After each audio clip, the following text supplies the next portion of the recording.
Hi. Hello. Cool pack. What? At the beginning of a stream? Impossible. Impossible. Come on, gang. Hello.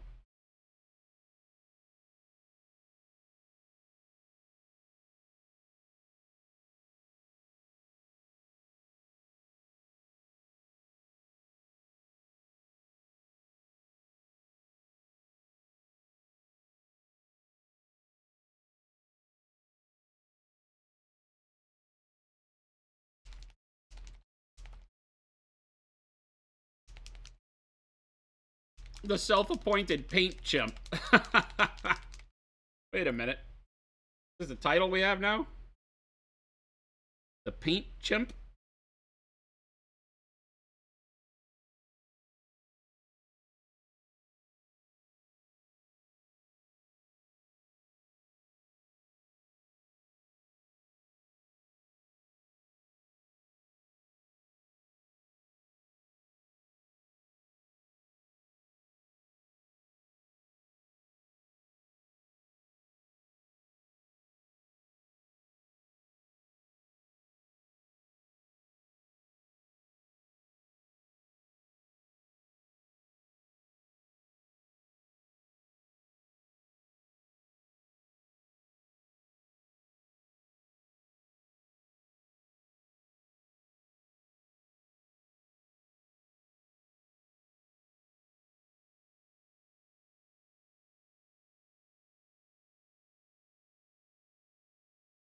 If I'm very careful with the dry brush, we can get some really good effect on all of this detail work that I think will help a ton. So I'm going to be very careful with the dry brush.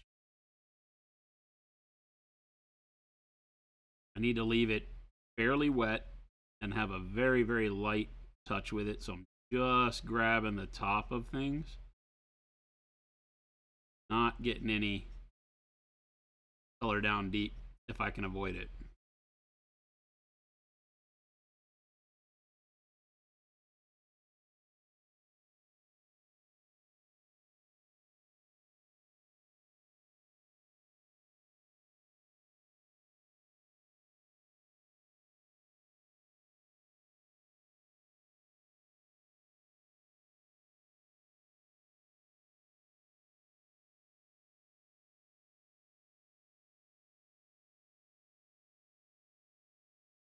That works pretty good.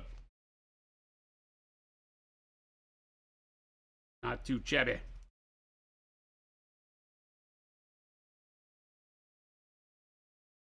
RW, what's going on? We're doing display models. Dry brushing is always like a what the hell are you thinking? But if you keep the paint kind of wet on the brush, you don't want it to be a dry brush here because I don't want to build up texture. That's not what I'm going for.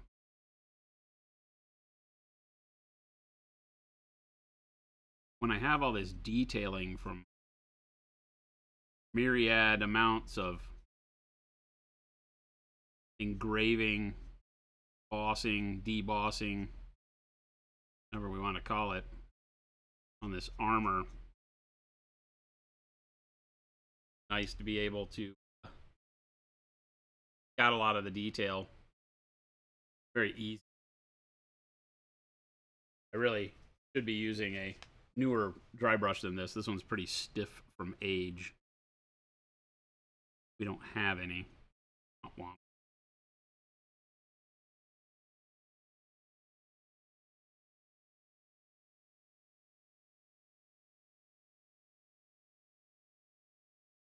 This just kind of gets the first stage done quick for us so that when we go back like we did yesterday, we did the same step with the previous green. We just did it in a lot chunkier manner.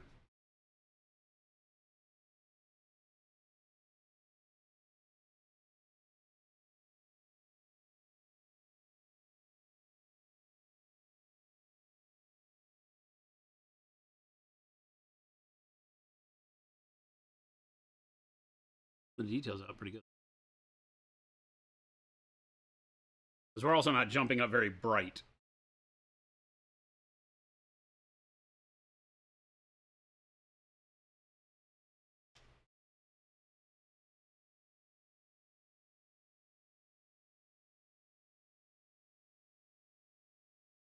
T. Schmidt, what's going on? Mo, what's happening?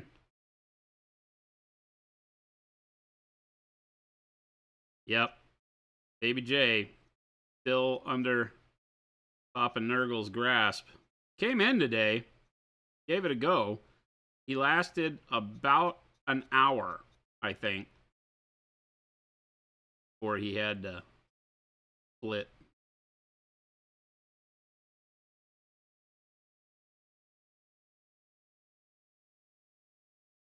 I told him not to sit around and suffer, because he was sitting around and suffering. So, not interested in that. Sucks to be at work and be sick and not be able to focus and all that kind of stuff. So, go home. Get out of here. Of course, I'm a horrible boss because he texted me first and I wasn't paying attention to my texts. So that's why he came in, I think. Because we were like, Jen and I didn't respond to his text. We probably felt like he was like, oh, I should probably go in. And then he gets here and we're like, dude, why are you here?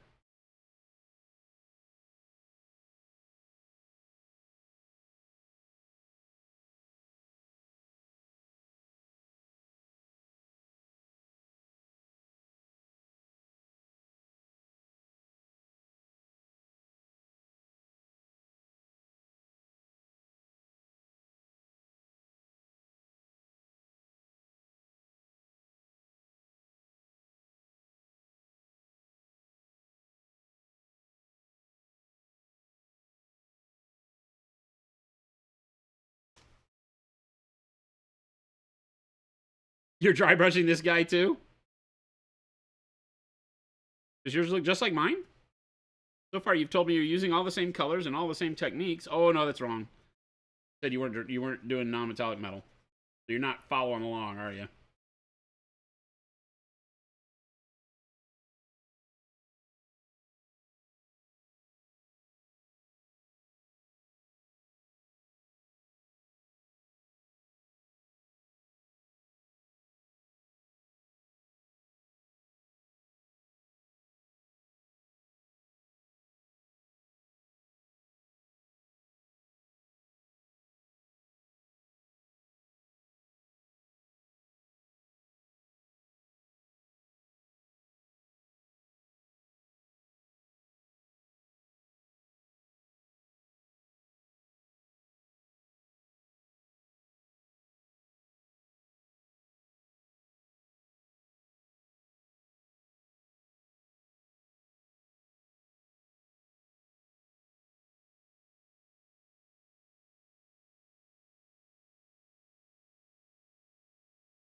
Dampen my brush just a bit.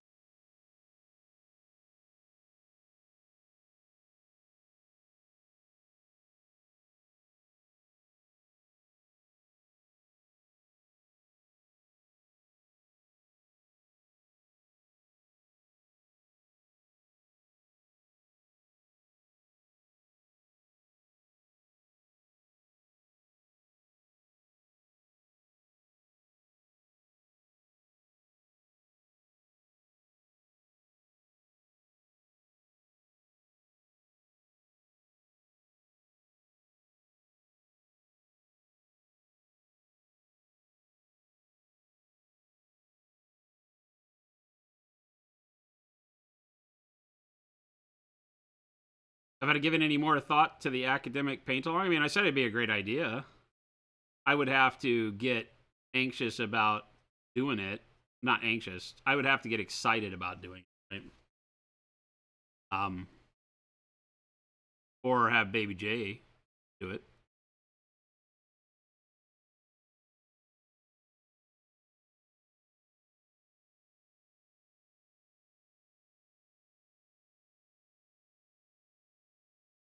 Assuming he comes back from the dead.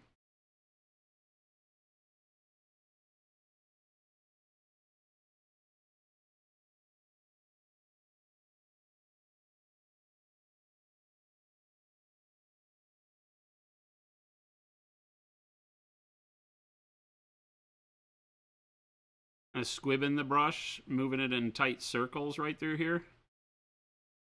I get kind of a blended highlight up on that flat. There's not a whole lot that's flat on this helmet, but the area where I want kind of a spherical shine.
And if you're just tuning in, we are welcome, number one. Hello for Thursday. But I'm dry brushing in the middle stages of the model rather than at the last stages of the model. You can make the dry brush a lot more effective for you on all sorts of models. It doesn't have to be just a thing you do when you're painting quickly, army painting and things like that. We tend to relegate dry brushing to the speed paint bin.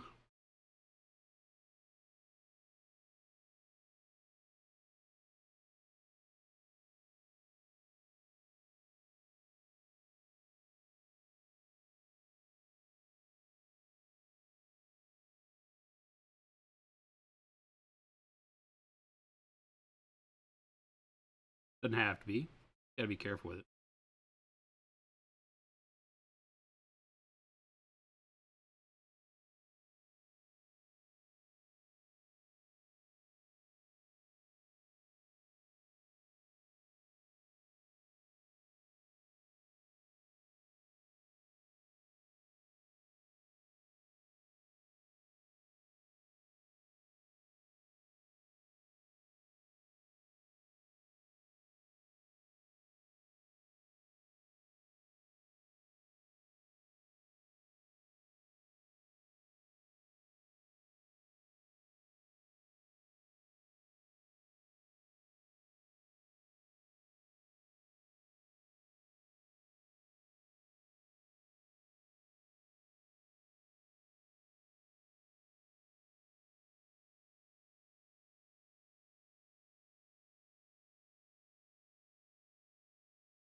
And also, my brush is not very dry.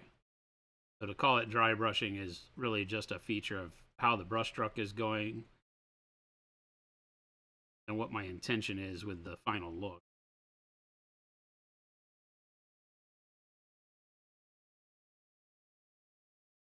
But not really classic dry brushing.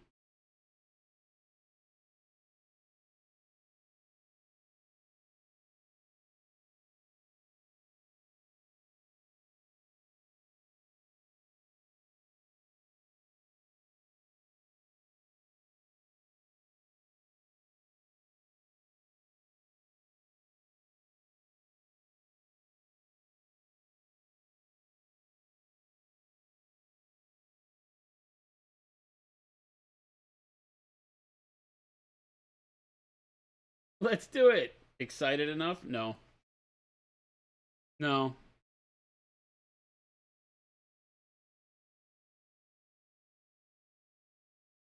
Yeah, the Road Girl academic bust would be a really good one.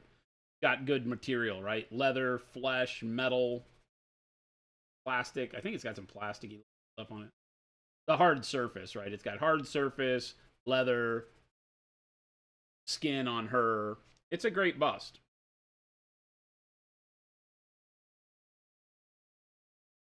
Base coat, warm flesh over black primer. Too light. Too light of a color. See all these people that are like, look, a yellow that covers black. I'm like, why would you do that? Our yellow will cover black, but why would you do that? It's not really what you're looking for. Yeah, it's got glass lenses on the helmet, or on the goggles.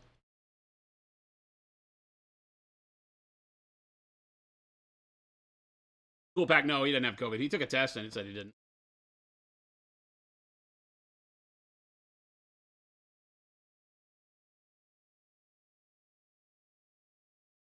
Cats, your brother won the ad spot. You're so proud. Cannot wait to see it. Who's your brother? Guess who poured out a wash, made a bold pyro red all over his wife's carpet? RW, please, no. Please, no. When you said you're in trouble, I didn't know what you were talking about.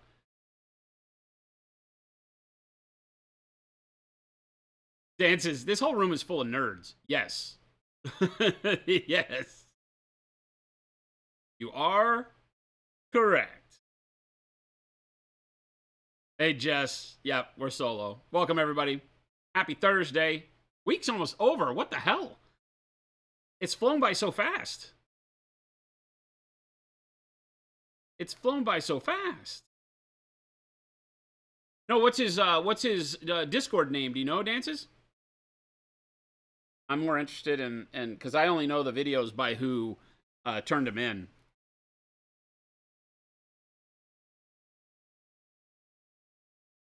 I sacrificed Chaos J. I like sacrificed, by the way, Dower.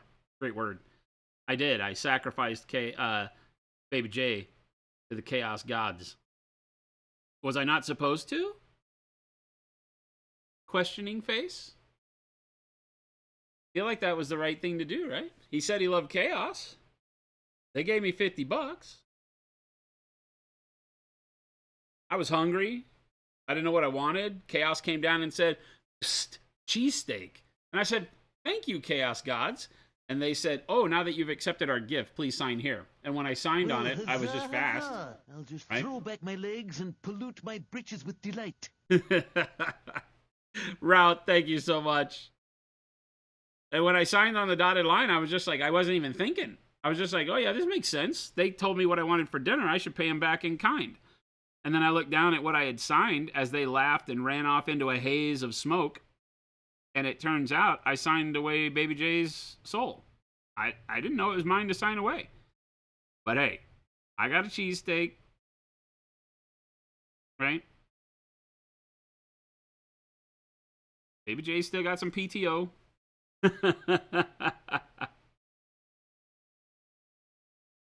Baby J's still got some PTO.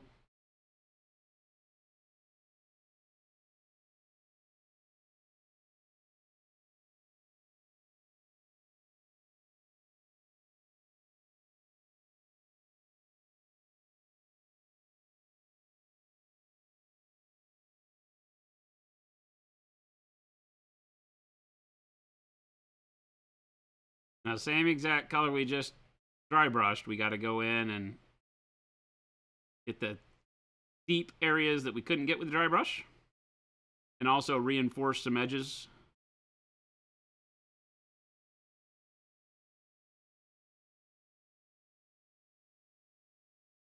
As we can.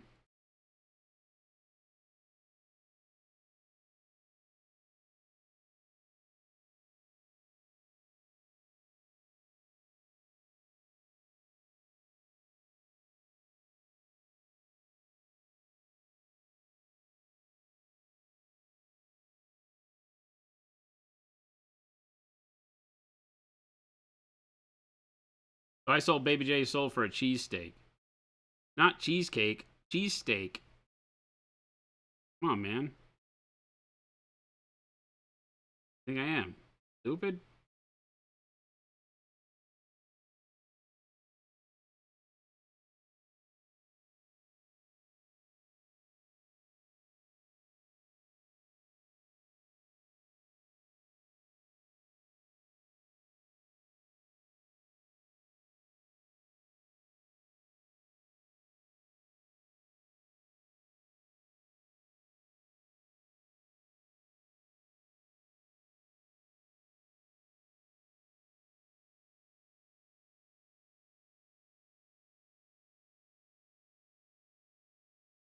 We are semi-busily. We just hired another employee who is going to be working a lot with me in the creative end of things for the company, design, marketing, things of that nature. And this particular person is going to be getting everything rigged up so that Jen can be the producer of the stream now. So we've got some real cool things planned for Jen to be able to come in and sit in on the stream, hang out with you guys and gals in chat.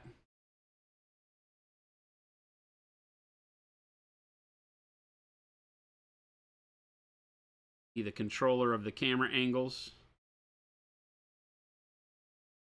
Do all the high-techy things.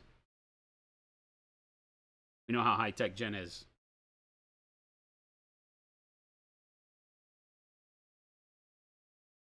The bodyguard that we hired, Uncle Touchy. Oh, it's so good. So good. I should not be using this brush to do what I'm doing right now. This is a beat up old number 2. Where's my number 1? There.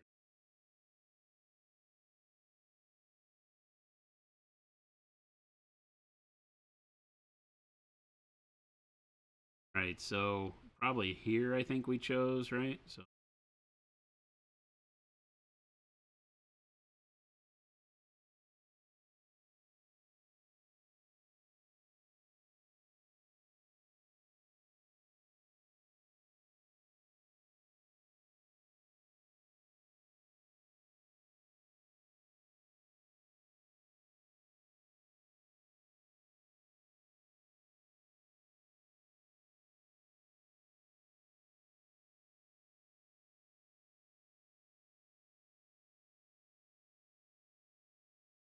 are we going to get a 6th camera so we can see Jen's face? We will have a camera that can pop Jen on stream, yes.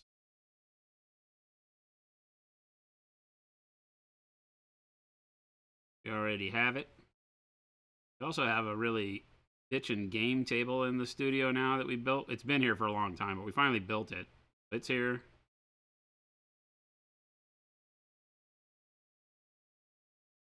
Talking with Christmas Sushi and Empty Wallets gang, which is pretty much the Empty Wallets gang is pretty much all employed here now. So technically they don't know it yet, but Monument Hobbies just got our own battle report YouTube channel. We hired all the people that run the battle report YouTube channel, so that makes it ours now, right? I feel like that makes it ours, chat. They may argue, but we're not going to care. We're going to say you're wrong. Okay, chat? So when they come in here and they say, when somebody in chat says you're wrong, I need you to say, no, you're wrong. Okay? Chat, are you with me? With me, chat? Need your help on this one. Very important. Somebody once told me that possession is 9/10 of the law, and I possess all the people that run the channel. Well, I possess the majority of the people that run the channel. There's still one holding out on us.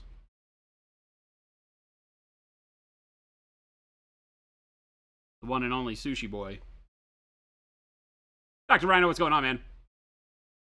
This guy's a good painter, so that makes it does being a good painter make it okay for you to sell paint? I found in my life that we talked about this yesterday internally here. We were talking, I forget what we were discussing. People hiring specialists into their companies. And I was like, it's not always the way to do it, right? Because I can just imagine if all we did was focus on hiring good painters here, would we have anybody that knew how to run a business? Would we have anybody that knew how to make paint? Because the amount of painters that know anything about paint is very, very small.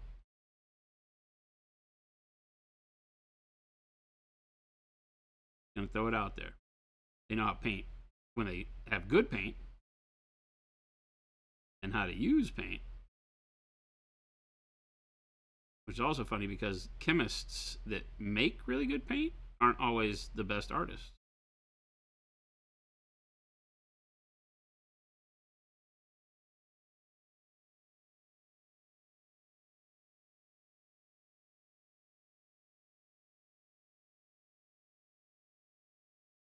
Our lab partner is a great artist. I love the stuff he turns out. I think right now he's learning 3D sculpting, so which is great. He's shown me some sculpts. He did one of like a heroic version of his dog. It was freaking awesome.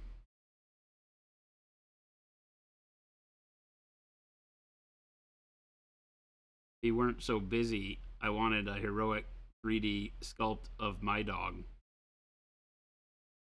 You know, like a RPG adventurer version of Korra.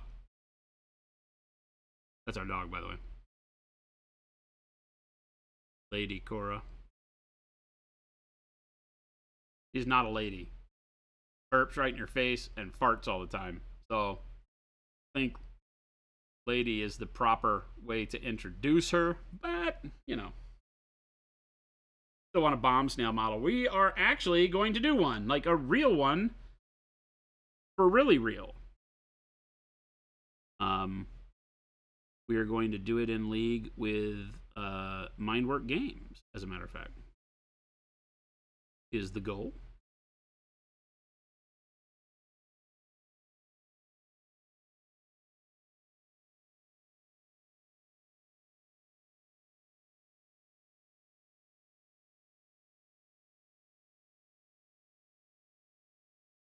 So have no fear. I can get the crazy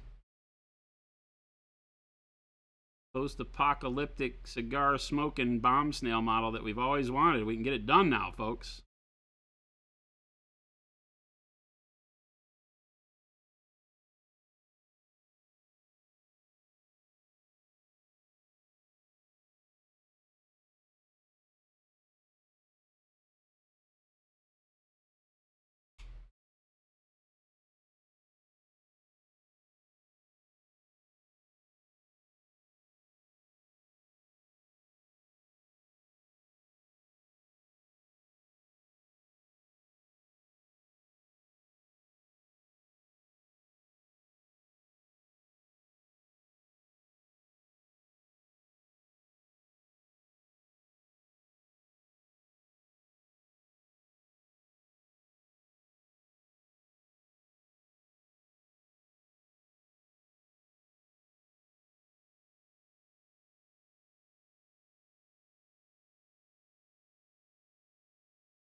Starting to come together.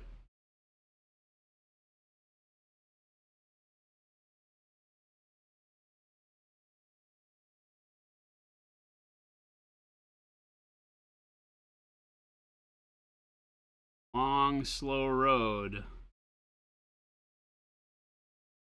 Metallics.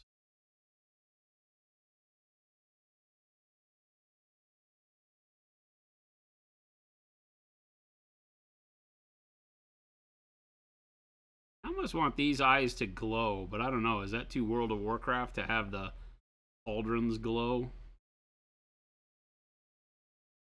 I feel like that's a little World of Warcraft. Not yet decided if that's a bad thing or not.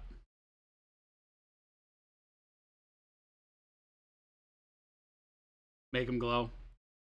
Dr. Ryan, I know you're running a booth at Adepticon that you wouldn't have time to do it, but if I taught a non-metallic metal class at the con, you'd kill for a spot. Man, I would love nothing more than to get to a point where I could do something like that at conventions and not be locked to the booth. I have to say, though, being locked to the booth is not something I hate. I get such an enjoyment out of just meeting and greeting everybody. This year was so crazy. I know you mentioned it earlier on your stream. Dr. Rhino, by the way, one of our monumentals. If you do not know the Rhino, click that man's name, give him a follow. It was hard to get me at the booth during the show. I was either jammed up talking to 50 million people, or in the few times I got space to run around, I was off doing some business with our partners. And but I love that, right? At the end of the day, as tiring as it is, I really love that about the shows. The social aspect of it is great, but that would also be true in the classes. So, you know, I would love to do that. I just got to figure out how to make it work.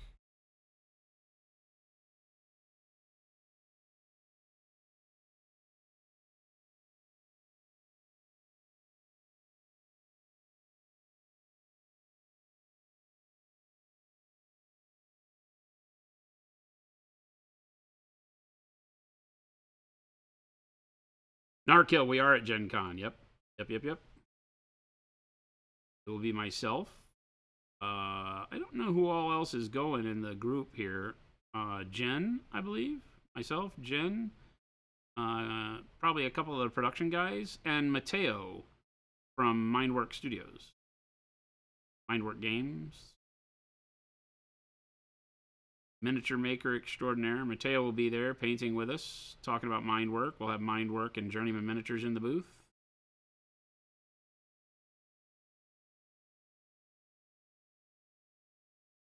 Lots of fun to be had, so. Yes, indeed. And then just a short 2 weeks after, myself, Jordan, Jen, and I believe Christopher Sushi, Christmas Sushi from chat, be going to the Nova Open. We are, as you may have seen the posts from both Nova and ourselves, we are the official sponsor for the Capital Palette this year.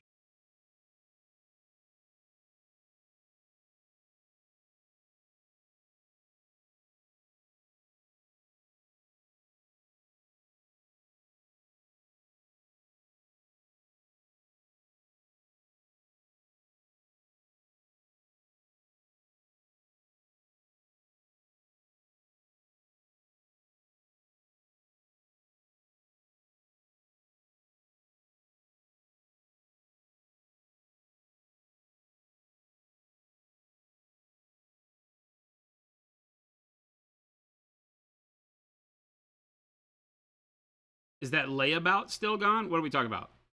Oh, is that layabout? I'm like, wait a minute. What? Lazy J? He's sick.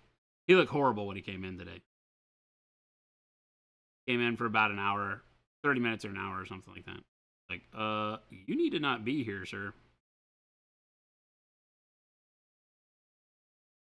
I don't feel bad about telling him to go home because he lives literally 2 minutes from the office if you're walking.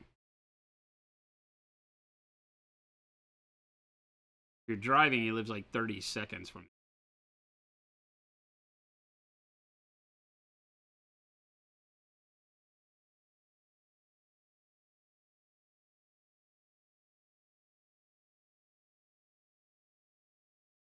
Be good to see you, Nar.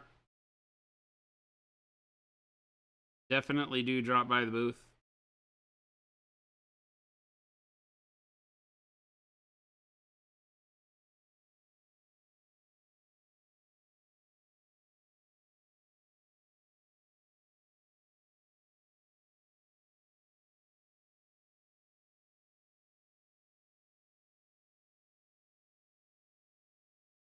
Go without saying, but if any of you are ever at a convention, any of the Monument team is there, do not ever feel bad about coming up and introducing yourself. We love meeting you guys and gals, so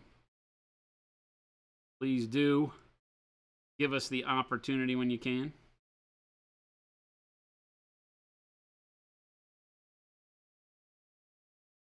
Not always the easiest thing to do, not gonna lie. Sometimes it's tough to get to us, like I said, but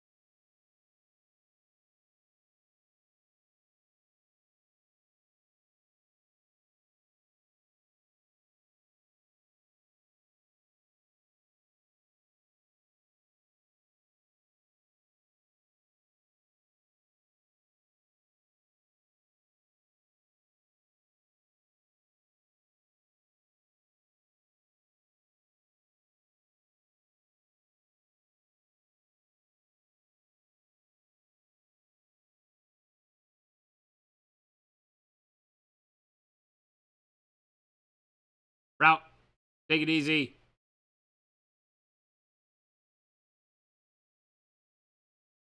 All right, so we need our line that comes down would be about here where I kind of started on the knee. So we get that to be a bit bigger. Shine spot like that. Skip a little bit for the shadow caused by the knee plate. Broaden it out a little bit, then narrow it down.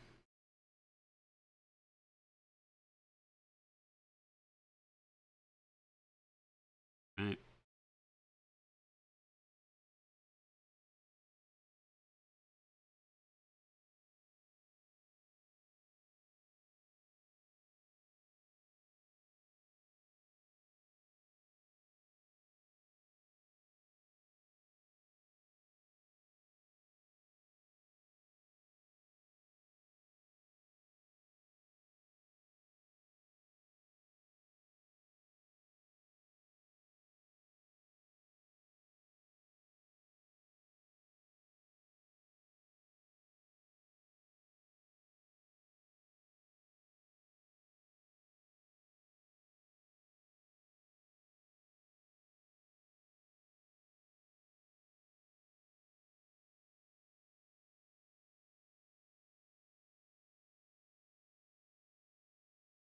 You had a blast just hanging out and bothering us, T? Yeah.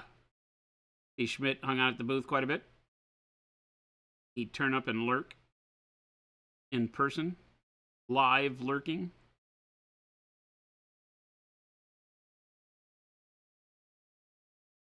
Like I said, that's the part that I love about shows the most.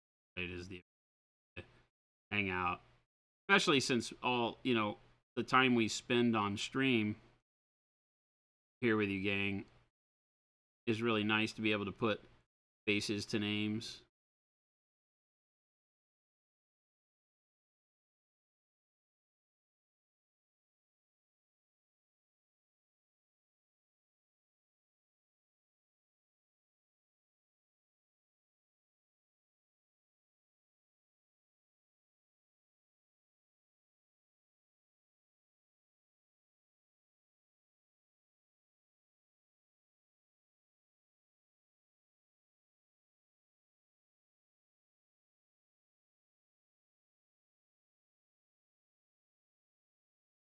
Set up.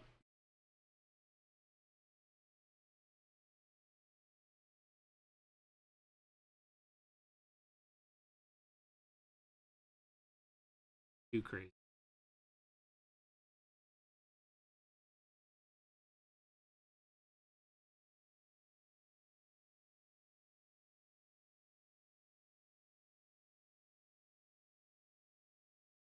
St. Elmo's Steakhouse. Well, we always do steak club. I don't know who all is going to Gen Con, though. Gen Con may not get a steak club. I don't know who all of our artist buddies are going to be there.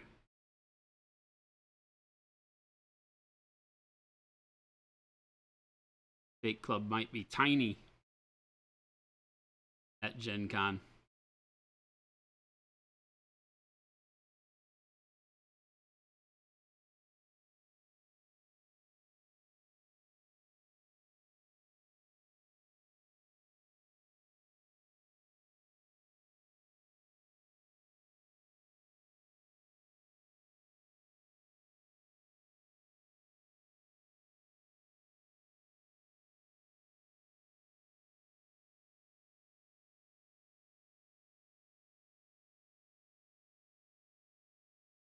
On a little bit of shine on the back of the shin. I've got a bigger one here because that's where the large portion of shine is on there, and I just want a little thin shine on this back spot where front part of the greave will reflect back into that edge. Do a real tight kind of shine line there. Same thing at the ankle.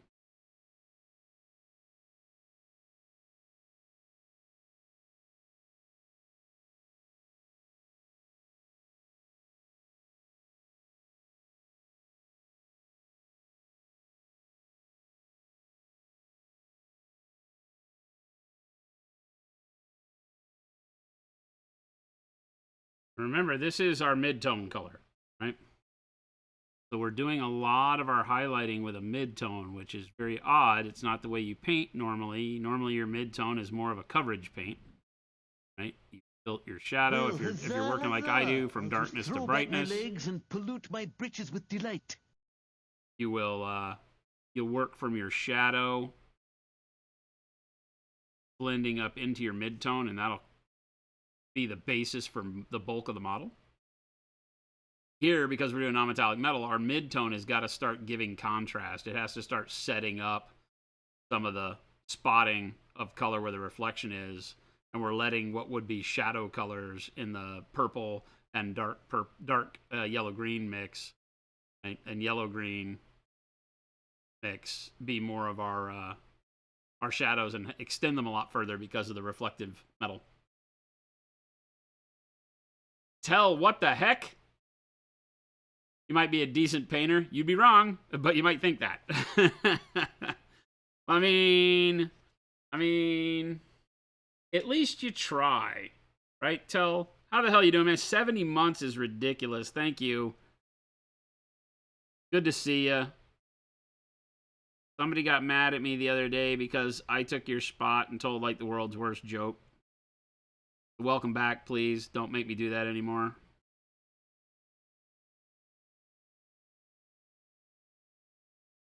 I did the tried and true 2:30 dentist visit joke. Del, you'd have been proud. You'd been proud, but chat was not proud. Chat was very angry with me, I think.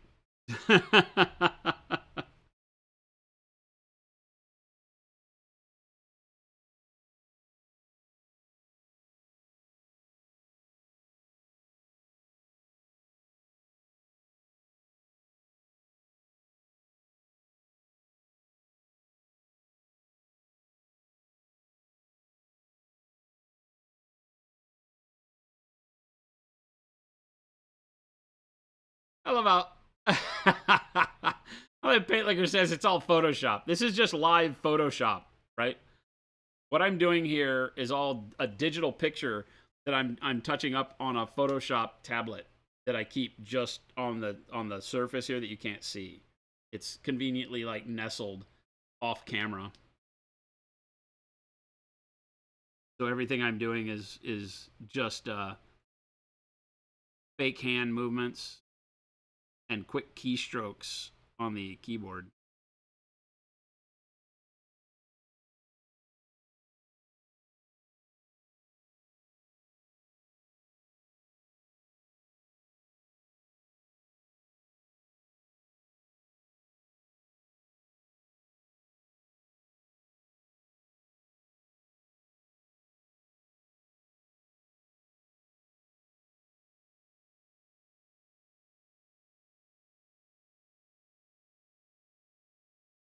This is all deep fake by Chat GPT. Shh. They're gonna come knock on your door, dude. You're not supposed to say those things out loud. Our AI overlords do not like to be discovered. I'm gonna give you that one for free.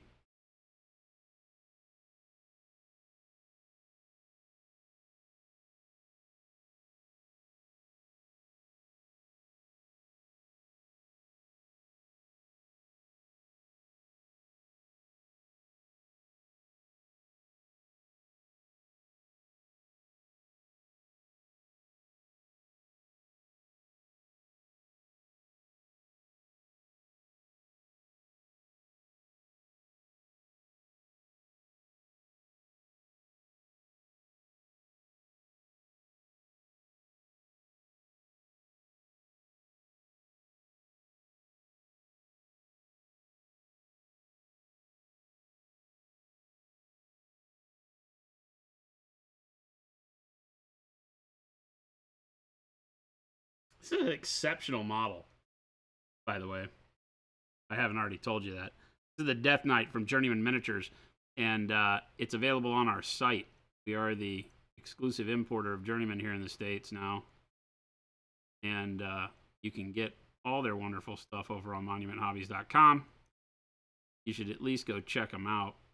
Have a buddy or a friend that enjoys painting more for the art. Some tremendously good models for exactly that. But also some gaming size minis, which I need to get up on the site. I think we have any of the gaming size miniatures up on the site right now, but we have some in stock. We have the Minotaur we're bringing in, and we've got Cassar the Fugitive, Bonner, Wolves.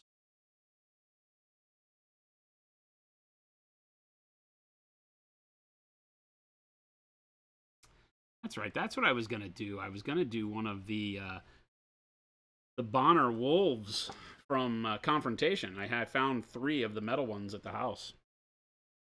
The old Confrontation minis from like the early 2000s. I was gonna bring those in and paint 1 or 2 of those. I forget it. Oh well, they'll be there whenever I remember again. I'm not a smart man, Jenny.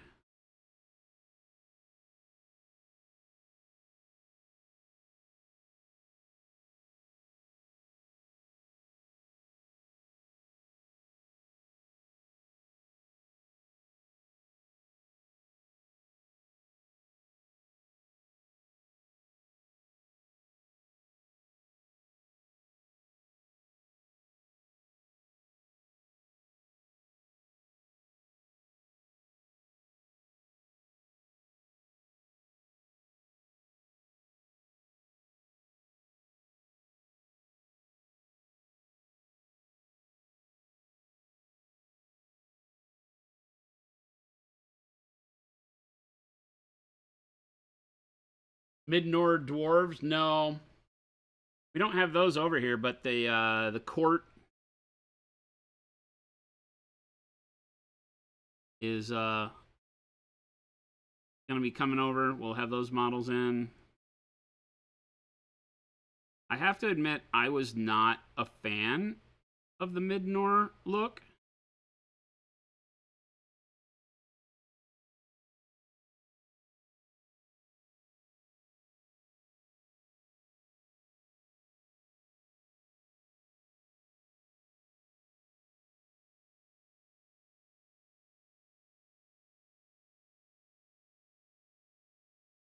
Um, it all has to do with my kind of dislike for disproportionate anatomy.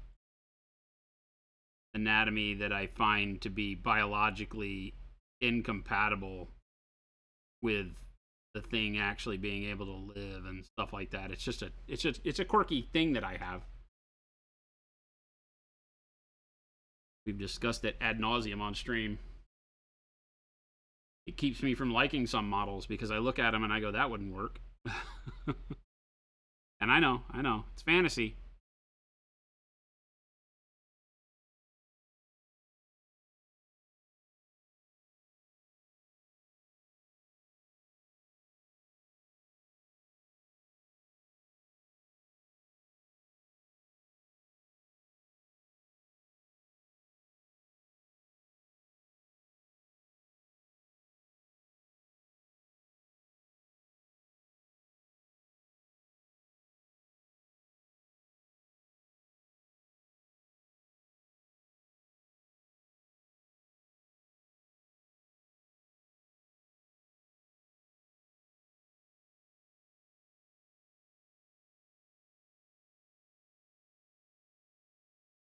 Really liking this green purple build up for this armor.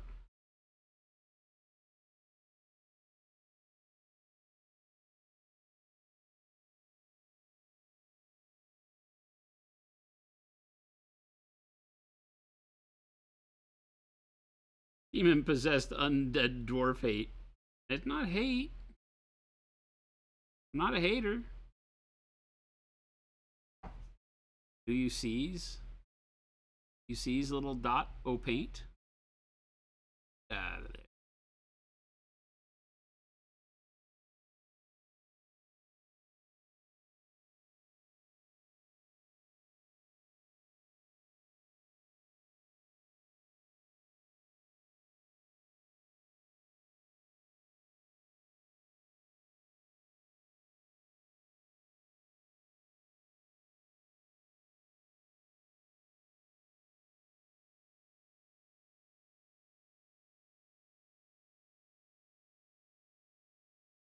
And the Durs. What were the Durs?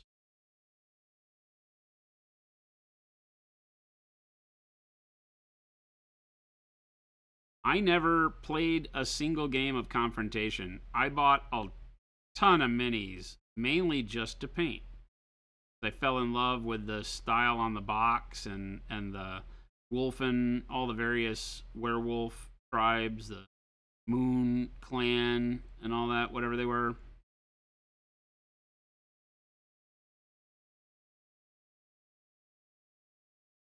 Fell in love with a lot of that.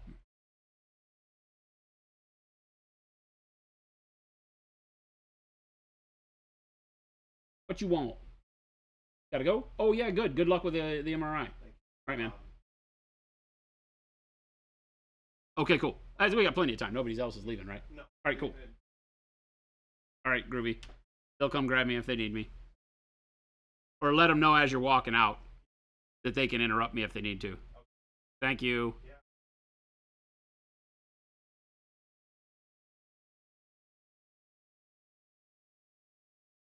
Brother-in-law is going for his hopefully final MRI on his back. He screwed his back all up. About a month ago now. No bueno.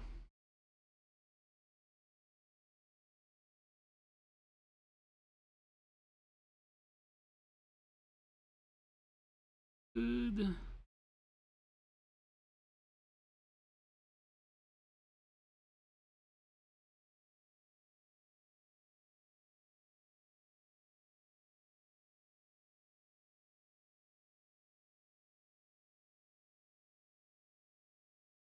excruciatingly painful portion of getting a little bit of the details picked out on the engraving on the backside, where we can't really dry brush this, right? Because the dry brush will get too bright of a color on all of our shadow. Need to get in there with a small brush, side of the brush. Try not to over brighten anything. Want to get enough detail that you can still see this stuff.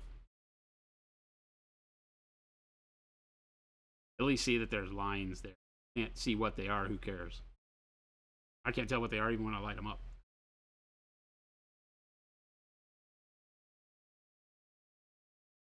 You can see how the mid-Nor can be off-putting. Yeah, they're like realistic chibi style stuff. The noses and some of that stuff was a real put off for me because it's not biologically possible. But understand, I'm not trying to ruin people's fantasy. My I don't know that you could call it study, but my personal journey through art has largely been around anatomy. Human anatomy for drawing comic books when I was young, and then various anatomy for painting, right? Because I switched from being, I say switched, I stopped doing as much 2D artwork like sketching, drawing, inking, things like that, and became just a painter. And so through that, I was always kind of enamored with the human form and the animal form and what made it work, and my ability as a logical thinker and engineer was on the other side of what I do. I'm an engineer, and I break things apart and put them back together. And so you start to learn very quickly, or at least I took the time to learn, what it was that made particular things work, why we were, decided to walk upright the way we do, and what had to change, and pelvic positions, and where all your guts go, and how the rib cage forms. And I'm not a medical professional. I don't know enough. I only know enough to be dangerous, I guess is the way to say it. But then when you see something, it goes beyond just uncanny valley for me, right? Because I love that uncanny valley, that pushing it like I should recognize what I'm looking at, but I don't recognize what I'm looking at. I like that. It's great. But at the same time, it needs to be consistent with the ability to make things work, right? Unless it's just cartoon for cartoon's sake. Like, I love the exploded view anatomy of, like, Bart Simpson. Have you guys ever seen that? Like The Simpsons? There's people that have, like, the skull and bones and everything would look like for The Simpsons. That stuff I love, right? Because that's fun, and that's cartoony for cartoon's sake. But when it is the other way, and it's done more realistic and less cartoony, then it bothers me.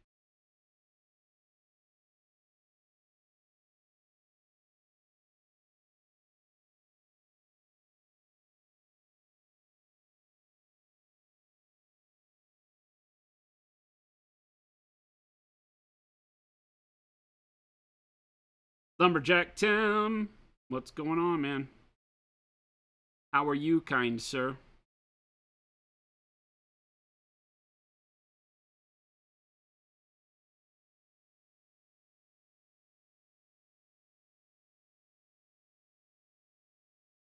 Who am I trying to fool? How are you, you hoodlum?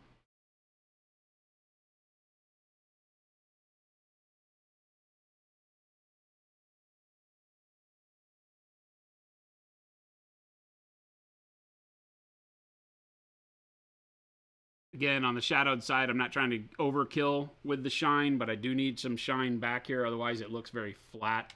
Isn't going to match with the rest of the armor once we're done. So I'm going to have to come in and figure out, exactly what shine to put where and how much of it as we develop all the rest of the coloring on the greaves.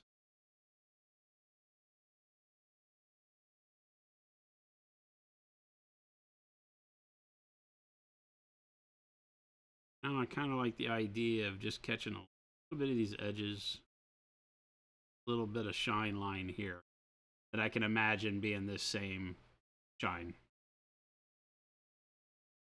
Notice how when I do it just up at the top of the calf and then drop it into shadow and then bring it back out at the flare of the ankle, it makes that metal look really, really dull. Drops into shadow the same way we did here. Is the goal. Again, don't have to do a lot of work back there.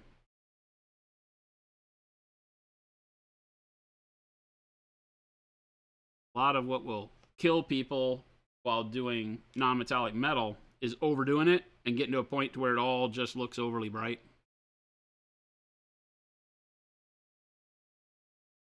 And one thing even I have to remind myself of on bigger pieces like this is to leave a lot of it dark and then brighten it up as you find your stride in the final look and feel of the piece later. Right, so I'm not going to do a lot of brightness on this front of the shin here, even though I might want to put a little bit of a shine along in this area someplace. I'm going to hold off for now. And I'm liking that.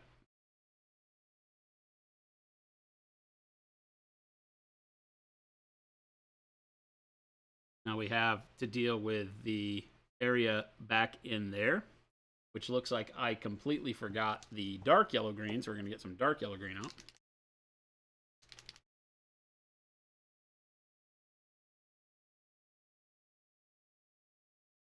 You had a rough day mentally yesterday, Tim. Sorry to hear it, man. Hope everything's all right.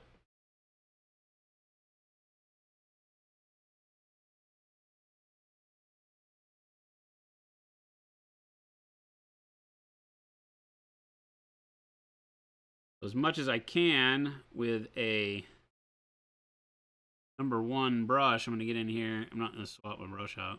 Get in here and glaze a little bit of the dark yellow green in.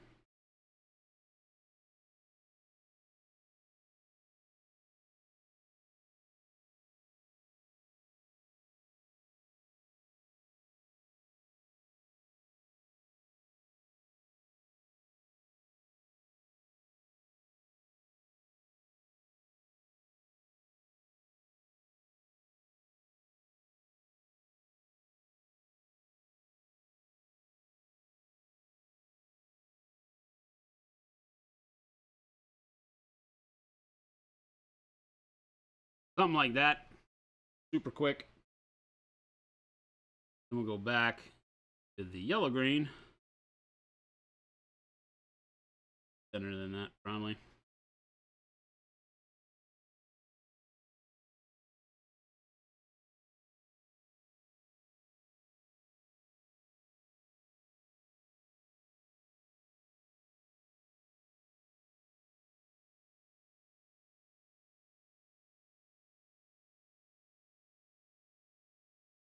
Same thing, I just want to drop a little bit of brightness in that kind of tornado shape.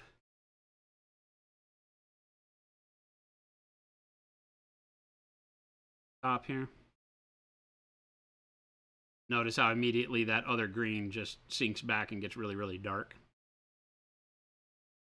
And do a little bit down here. Remember that these colors are mid-tone colors and shadow colors that we're playing with. So even though it's like you're seeing me brighten up an area of the model that probably wouldn't be too bright, every time we add a brighter color, all of the work we just did gets really, really dark. You know, look at that waistline. Right? Comparatively speaking to that bronze on the waist, that leg is black. Right? It's very much this.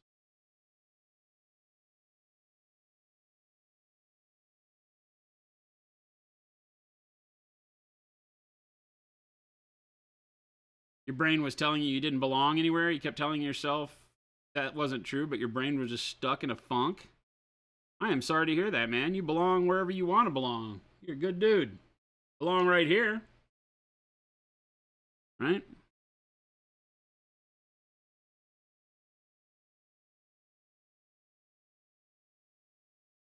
Don't let and don't get into that hole of blaming your brain either, right? Your brain's your best friend. Sometimes it may not feel like it. It feels like your heart and your brain rebel against you a lot, but they're good friends, good allies to have. Sometimes we just don't put it all together. A lot of times when we need something to lash out at, we tend to use ourselves as the punching bag.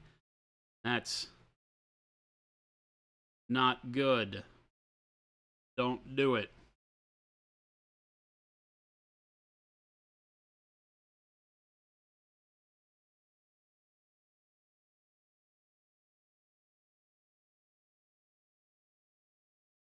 One thing you should always find value in is yourself. Well, that's tough for some people to grasp. I get that. But it's the truth. You are the most valuable thing to yourself, period. Nothing else matters.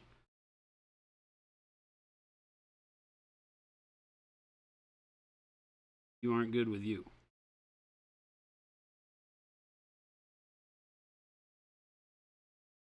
In that sense, selfishness is the most powerful thing on the planet. I don't mean it in a bad way.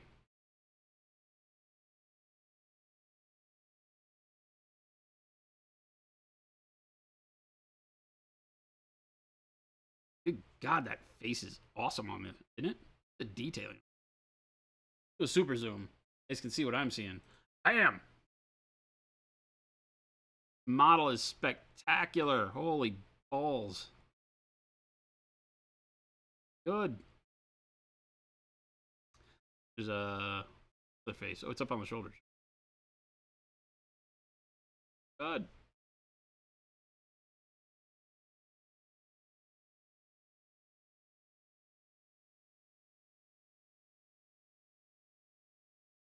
Good, Tim. Good to hear it.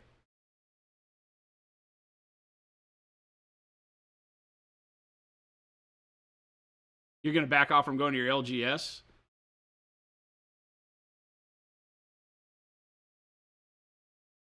That sucks. Obviously, that's directly hobby related. I hate to hear that there's something hobby related that triggers that kind of stuff. I know I've been to stores. I'm a rambling man. It's strange for me that for the past 9 years I've been in the same place. This is the single longest time I've ever spent anywhere except for my birthplace. And I left there as quickly as I could. Not for any bad reason, just because I knew I was a person that was built for going and seeing and doing. I went and I saw it and I did it. But I've been in Arizona now for 9 years. 9 years as of this past April 1st. And every time I would go to a new place to live, I would go and find a local gaming store and try to introduce myself to people and see if I could find a friend group, and all that. I've never been in it, and this is not a sap, meant to be like a sad sack story, but I have never really been one to have a lot of lifelong friends. I have friends that I have known for a long time, but they all live elsewhere, right? And because I travel so much, I chose to ramble along, right? But so going into an LGS and having higher expectations than the local people could give me was always trouble, right? Because you're walking into other groups that are well situated and have it all figured out already. They got their game nights. They all know each other. Here comes stranger number 462. Want to be like, hey, dudes, what's going on? Want to play a game? Want to hang out? Want to go out to dinner? Or worse yet, going in there and not finding anybody I would ask to go out to dinner was sometimes the hardest part.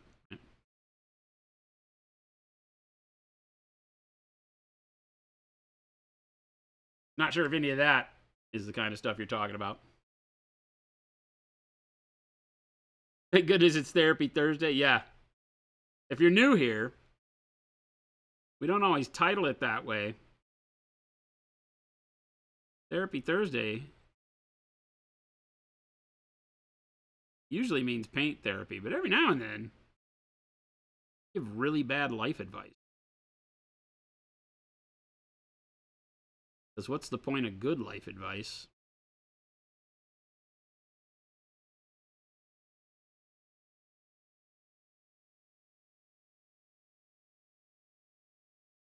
Very odd shape to try to figure out right here. Overlapping armor panels. All these curvatures on the shadow side of the model. I'm going to do most of the highlight coming around towards the facing edge here because that's where all the rest of my highlight is. And I'm just going to let it taper into shadow really.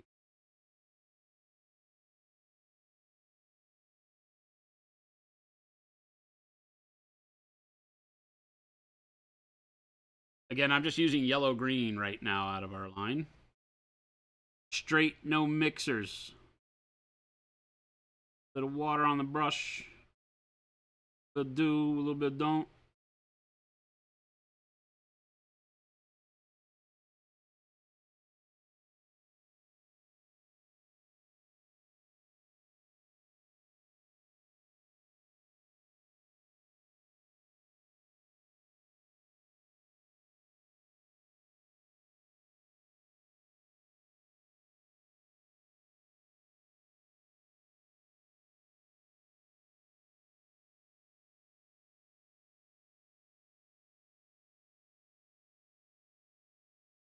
Go, Sue, what's happening? You need some bad life advice? Hit you with it? What's troubling you? Or do you just want generic bad life advice? Invest in banks. Oh, too soon? Too soon?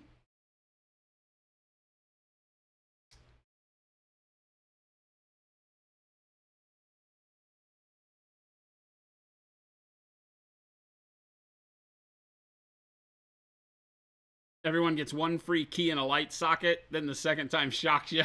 Certified bad advice. It's like everybody gets a get out of jail free pass, right?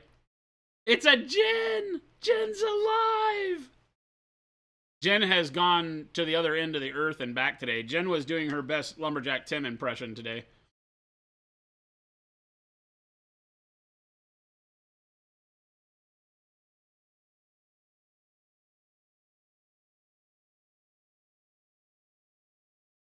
Jen did all the driving.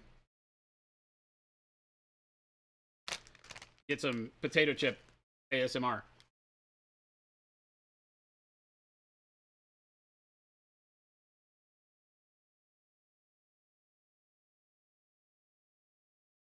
Ghosty says, I'm thinking of getting a big knight. Tell me it's sound financial decision. It's only a sound financial decision if you invest in a Warlord Titan. The rest of them are bad. The rest of them are like buying the cheap BMW.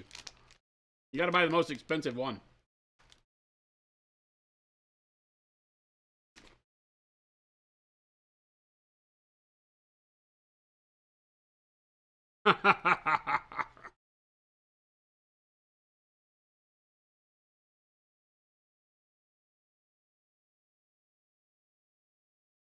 Exactly, Gosu. As soon as you think you got it, it's like, all right, it's like $1,200 for a Warlord Titan. I got my bonus this year. I got my tax check back. I'm going to buy a Warlord. I'm going to make bad life decisions. And then you realize that's just for the body. You have to buy the head of the Warlord Titan. It doesn't even come with a head. You have to buy a head. Carapace weapons. I think they come as a set. You got to buy the head, the carapace weapons, and both arms. You got to buy 4 freaking things.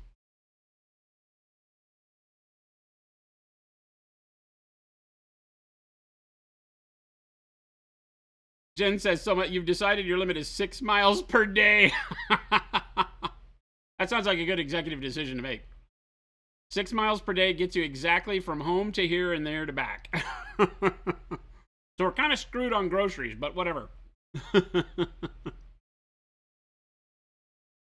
Tim's limit is 600 miles a day.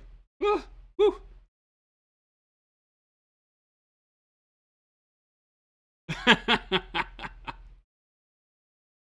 We'll let DoorDash bring us everything, like the guys here at the office do. I swear to God, the guys and girls at the office DoorDash it. Well, I can't say the girls.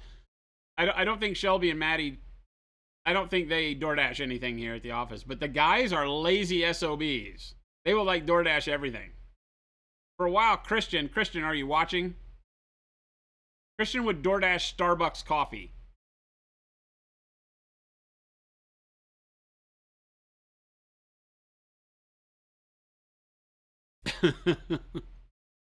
Oh, that's true. They accepted the offer that we put in on a house. So our new house is in the complete opposite direction of our, well, not complete opposite direction. It's in an opposite direction from our house, our current house. And there's a grocery store on the way home. So maybe we can pull this off if we only travel 3 miles each way.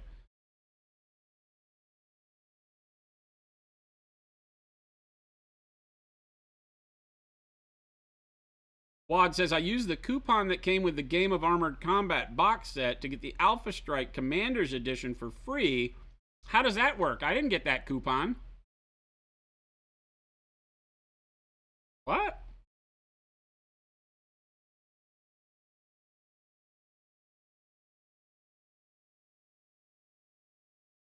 What? I did not get that coupon. Unless it's in the box still. Oh, it came with a $20 coupon for the Catalyst store, but Alpha Strike is like $75.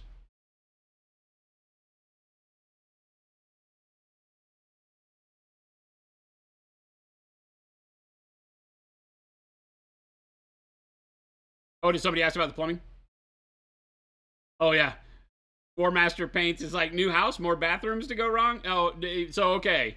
Jen said it, but in the listing for the house, it legit said all underground plumbing fully replaced, so you don't have to worry because it's a 1940s house. They all are down here where we live. And they dug it all up and put new piping underground completely. And when we had the house inspected, after they accepted our offer, we had the house inspected and they ran the scope down the line, and it's completely replaced all 100% of what's on the property until it hits the clay pipe for the city.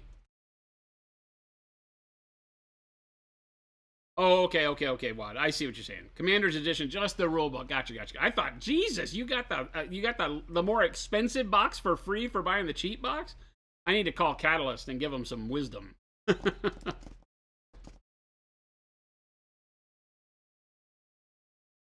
Yeah, Jen's poor Jen right now. I want you guys. Let's all take a moment on Therapy Thursday to raise a glass for Jen. Now, Jen owns Monument Hobbies, so she's not in a bad way, right? We have a good company, we have good friends, everything's good, right?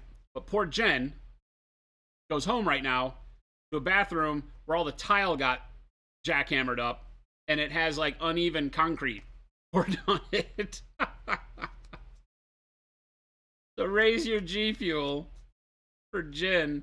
She has a tiny bathroom too. Our old house was built like 1952, and it's actually got a lot of bedrooms. It's got like 4 bedrooms, right? But it's a smaller house, and it's got 2 bathrooms, and they're like okay, we must have bathroom. Here's your bathroom. They're like tiny bathrooms.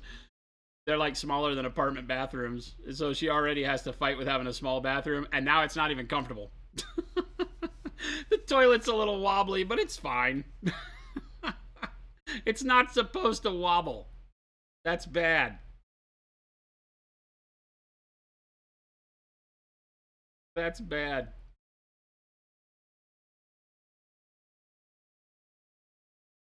They held an AMA yesterday and specifically mentioned improving their service to EU customers. Then you held the AMA at 1 to 2 a.m. EU time.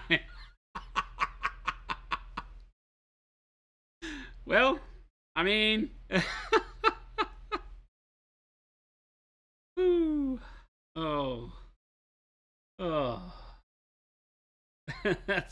that's pretty rich, actually. I love what they're doing with the game. I do not know any of them. I actually reached out to Catalyst a few weeks ago and have not heard back. So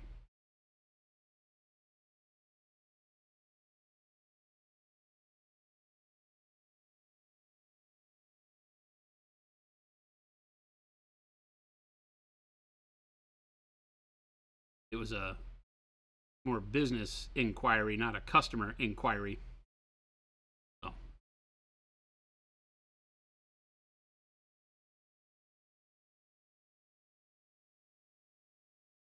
All right.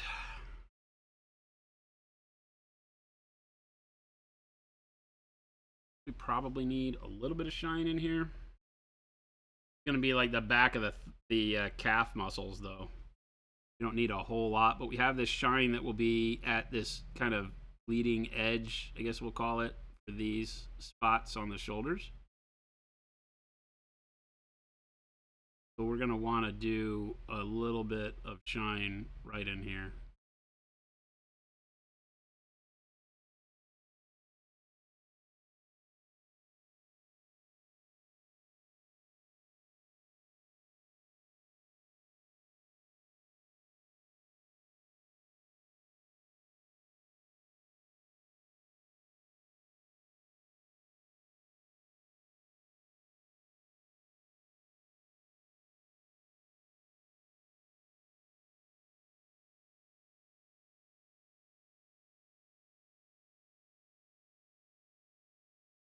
About like that. We could probably make this one a little wider. You always have to be thinking about how bright it's going to be over on the side you're painting. Like, is the area that I'm painting right now going to get much brighter? If it is, then I need to leave, a little bit more like width of the current color that I'm using, because if I'm going to put a brighter color inside it and I want to see both of them, right, I have to leave more. Otherwise, the next color I put down will just be a line. I also have to think if I'm not going to put any bright paint there, if it's not going to get much brighter, I am going to put a little bit probably. But if I'm not, then I got to think about, is this the way I want it to look at the end if I'm not adding any more paint? So you're constantly reviewing every brushstroke when you're doing non-metallic to kind of figure out what it is that the reflection wants to be in the area you're going. Am I going brighter or am I done? Is generally the line of questioning that I'll be asking myself.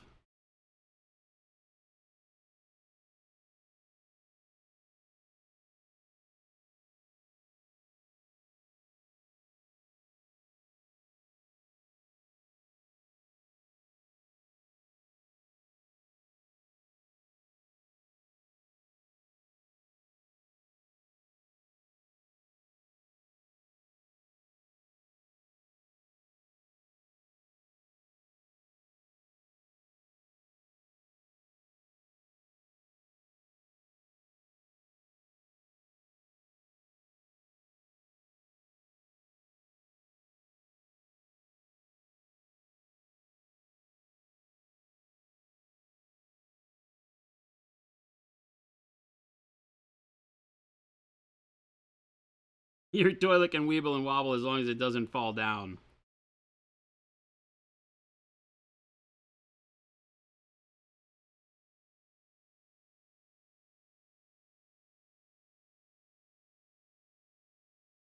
When we sell our house, somebody's going to get themselves a very nice place, though, because it has everything fixed.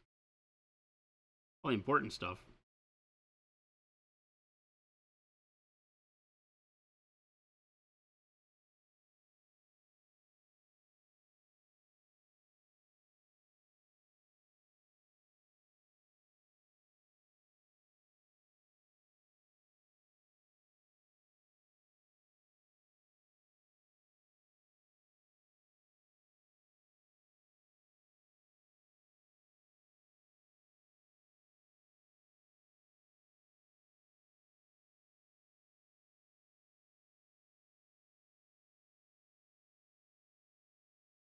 Delta, what colors from Acryl would you recommend for salamanders? The yellow green, the green and yellow green lines for the greens, right? You can start with something, depending on how you like to paint. I would start salamanders with dark blue shadows, but you could start with black green.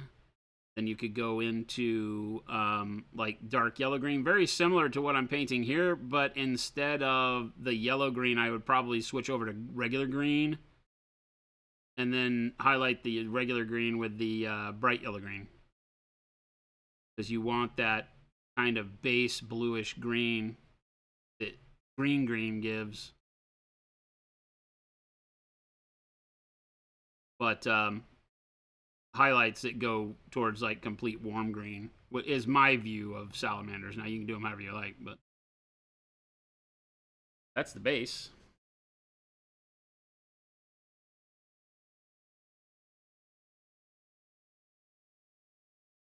Easy peasy.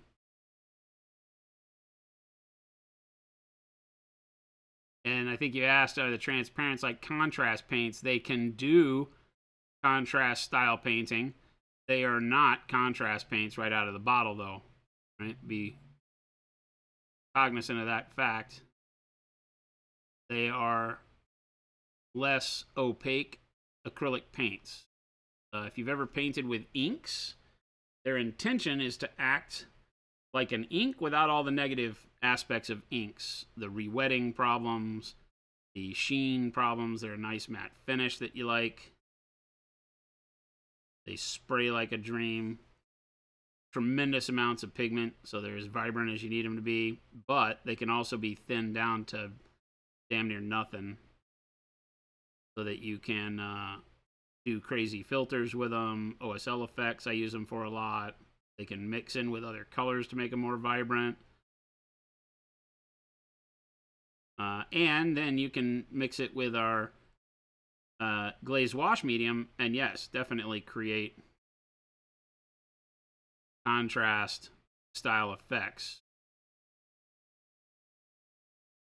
Our glaze wash medium is magic. It'll let any paint in your collection become a contrast style paint. Rather than going and buying a new collection of paints, just make all the colors you already know and love in your collection, no matter who makes them. Do more work for you. That includes the transparents, though.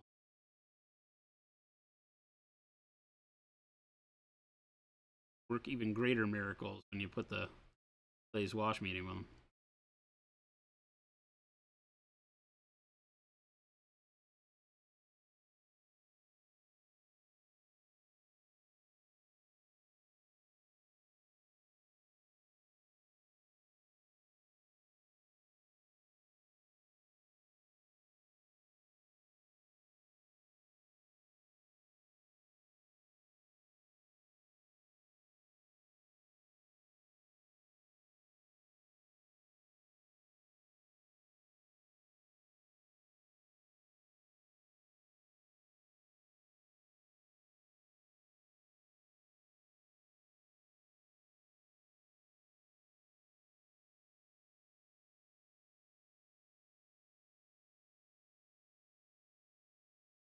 All right, now we got to make some color. Oh, I guess I got to do. Oh, did I do? I already did that side of the arm, right? Yeah. Okay. Or did I? I don't think I did this arm, right? We did it with the dry brush, but I don't know if I came back and did it with the brush.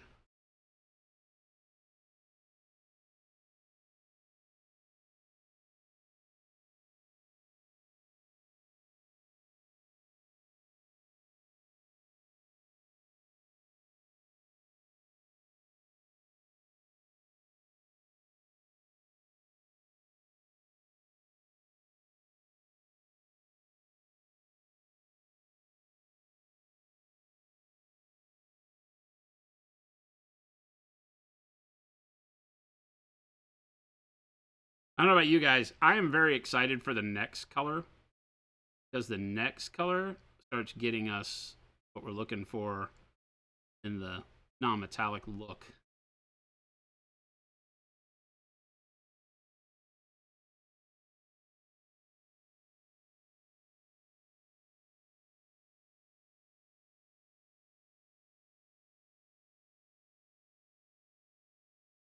Start getting some stronger contrast on here, reflection.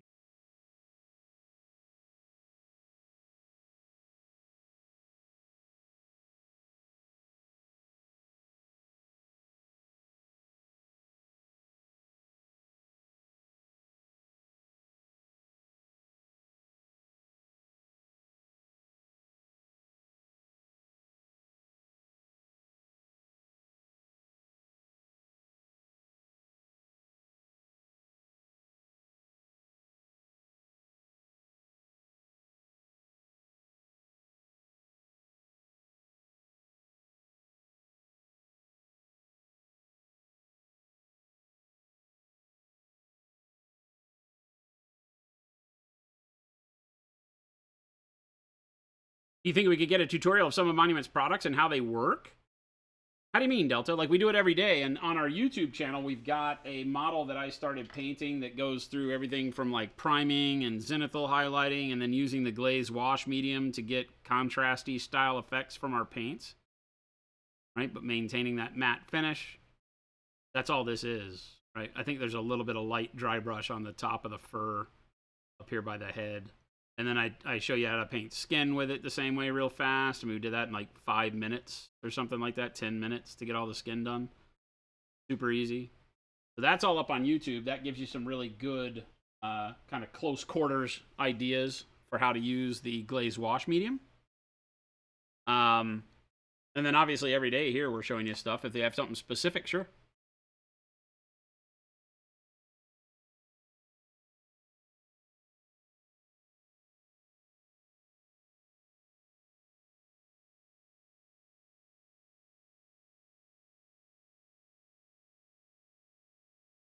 And you wanted to do some bluish hue? Yeah, the blue for the salamanders is really, really good. I don't think I have...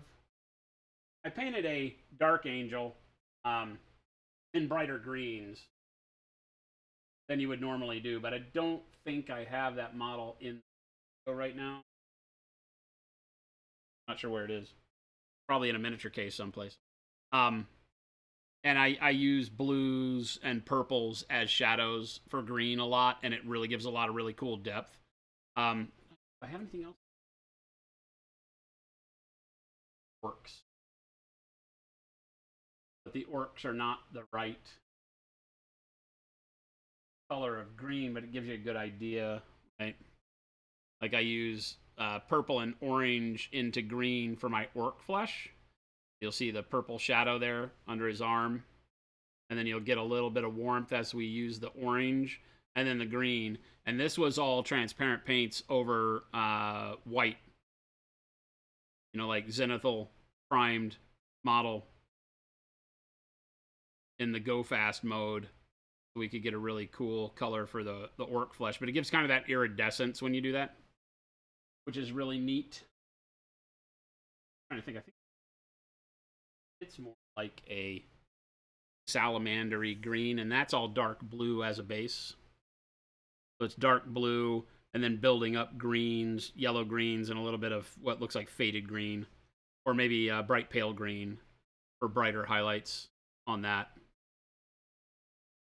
And this is not using glaze medium. This is literally just going through and building up the layers one after the other, using the moisture on your brush as the way to control the opacity of your paint.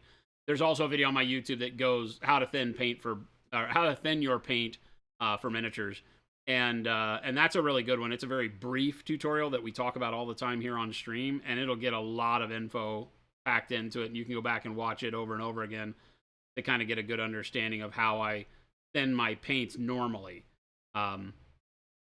Because you don't have to use the glaze wash medium all the time, but you can.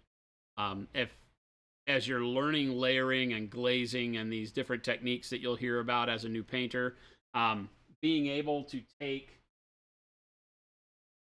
water and mix it into paint is not always the easiest first step. It's something you'll need to know with acrylics, but a lot of times using a medium like our glaze wash medium is something that if you put a little bit in your paint to lower the opacity, make your paint more see-through, obviously, and then you can layer so you get, you know, that visual blend of letting the previous color show through the color you're putting on, then it will feel a lot better initially if you use a medium. Because a medium keeps the paint feeling like paint, and you don't feel like you're having to move water around. Because painting with water is very hard. It's very thin. It moves too far. It floods details, gets away from you quickly. And so if you use a medium, it can eliminate that part of the hassle and give you what you want. But you're also going to want to learn how to use water as you develop those skills, because you can do it a lot quicker. Right? Dracos, what's going on? Warmaster says, do you have any idea for how to get a pearlescent white armor effect by chance? Yeah, so the same thing that I just showed you works really well. A lot of times glazing, by doing exactly what we're talking about, by doing thin translucent layers one over another. They don't have to be thin, but they need to be translucent. So you could use, transparent paints, whatever. But by allowing each layer's color to show through the next layer gives that feeling, because what happens in pearlescent paints is the way they're applied, like think a car. If I were going to paint a car, you're going to maybe put down a metal flake layer first, right? And you're going to do like a color base and some metal flake if I'm doing it that way. Or if I'm not using metal flake, I just put down a color. Then I'll put like a candy clear over it, right? Which is like our transparent paint, right? You put that over it, right? And then you do that and you sand it and then you layer it up, but you have a thinner layer of your transparent color over your base coat. So I paint the car purple, then I put red over it, right? And then I put like a light dusting of gold over the top of that, very translucent. Now in certain lights, I'm going to see something that looks completely gold car when the sun's reflecting off of it, hitting it just right. And then other angles it becomes red, and other angles it becomes purple, because it's the layering of color and the density of the color as you layer it that works. Now they do make pearlescent paints that already have that effect kind of swirled into it, color shift paints, things like that. But the way to do it and to get a really cool look that you can control is to build up color from base to top. So if you want a pearlescent white, you could in my head, I would build up like a dark blue, and then maybe a purple, and then maybe a magenta, and then I would start covering that with my white. You're gonna need to play around with it a bit, because you might need to take like a white blue almost if you did it that way, and dust the model. If you're airbrushing, this becomes easier because you can thin the white blue down to next to nothing and then start layering it up over the top and then bringing white to your highlights.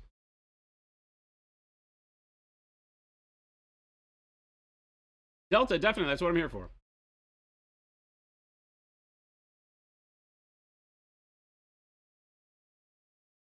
Yeah, and it can get more and more complex the more time you have on the brush, because the more you can mix your colors and the more you can focus on particular areas and how those colors would appear, like on the round shoulder of a Space Marine.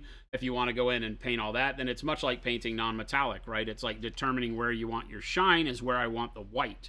And all of these other colors would be the iridescent colors, the blues and the purples and the magentas or greens and yellows or whatever you wanted to put underneath it, right?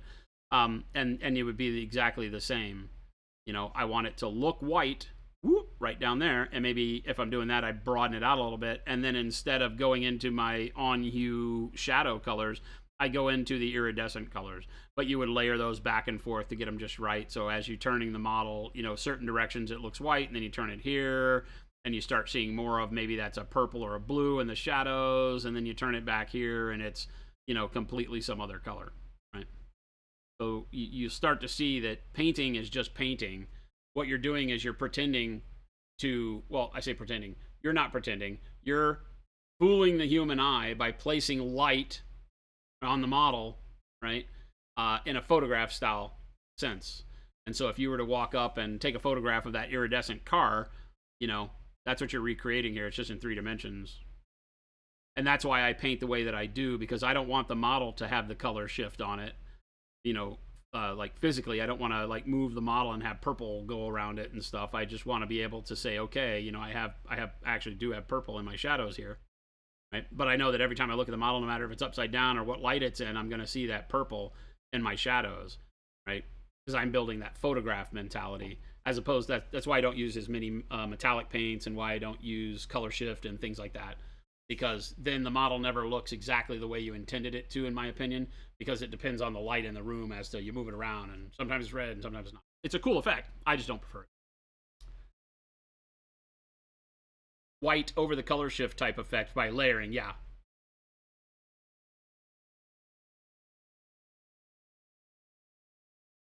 Then put a thin color shift like layer over the top of the white.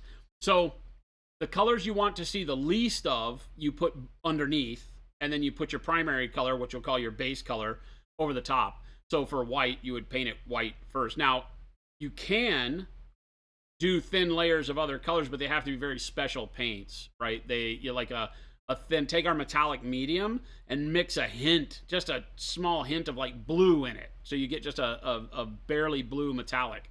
put that over white, and now you get kind of that neat color. But then you would also want to go back over it with white, so that you had the tops of places like tops of shoulders and head and places where there would be highlights would never see the pearlescent colors. Wherever the light reflects off of back straight into your eye is where you'll see the last color you put on. And in most cases, you would want that to be the the white or whatever the main color that you think it is.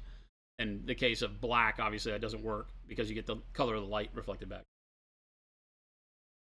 But yeah, like I said, you can play around with layering those back and forth until you get it exactly the way you want to. Wet blending does wonders for that. If you wet blend your base coat, you get kind of swirling color and still moving up towards your highlight, you can get a lot of really, really cool iridescent style effects. I'm trying to think of what we've done recently that have that going on.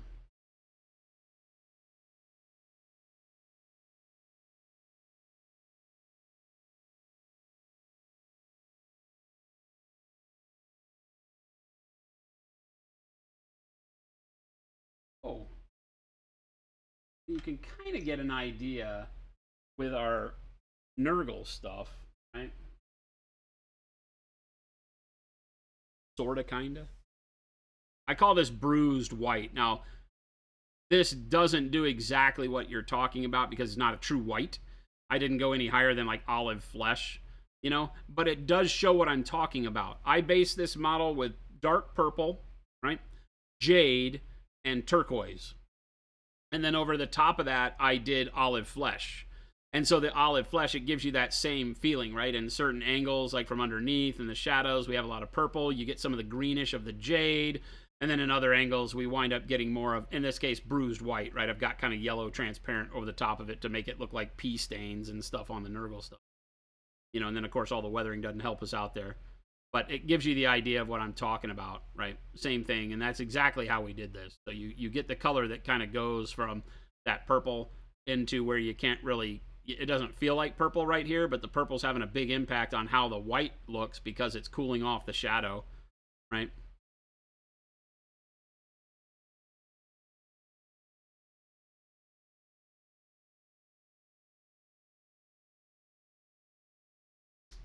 A cookout shift for your She-Ra model.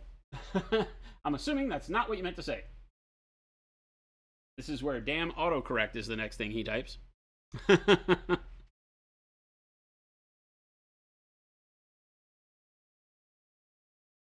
Potential white scar force look a bit more unique than the norm. Oh, yeah. Definitely. Yeah, anytime I paint something that is intended to be white, I want to give it a little bit more depth. There are times where I've done like the white cloak or the lion, right? And we just went with warm grays because I just wanted to make it dirty white, right? And I've never even used white on it. White transparent, I think, is as bright as we got. This is just bright neutral gray, right? So, sometimes you'll just do that. And, I don't worry about a base color for the white other than just making it dirty as I build it up. But that's the same thing. I started with the dark warm gray, and then the white over the top. So the dirt is not applied over the white to make it feel like mud, because the eye can detect what's on top and what's beneath, or maybe it won't understand that it's beneath, but your blends will be more effective visually if they layer upwards towards the final color, as opposed to putting your final color and then other colors on top of it. The brain is smart enough, the brain and the eye coordinate and understand that means there's material on top of your color. Dirt, weathering, mud, spilled paint, whatever you're doing, right? And so that's why we tend to want to layer from the what would we call it, like the pearlescent colors in your case, up to the color that you want the army to be, white, right? And then hide the other colors underneath, because then the brain and I are not so smart, and they'll look at it and will say, oh, that looks dirty, but it doesn't look like I've smudged it all on top of the white. It looks like it's stained the thread. It's not just dirt I can wipe off, is kind of the idea I'm going for on this one. Now, you could reverse, put the brown on top and make it look like he swept it through mud, and then if you wiped it off, it'd be clean. They both just give different visual storytelling style impact, right? Olympica says, duck autocorrect.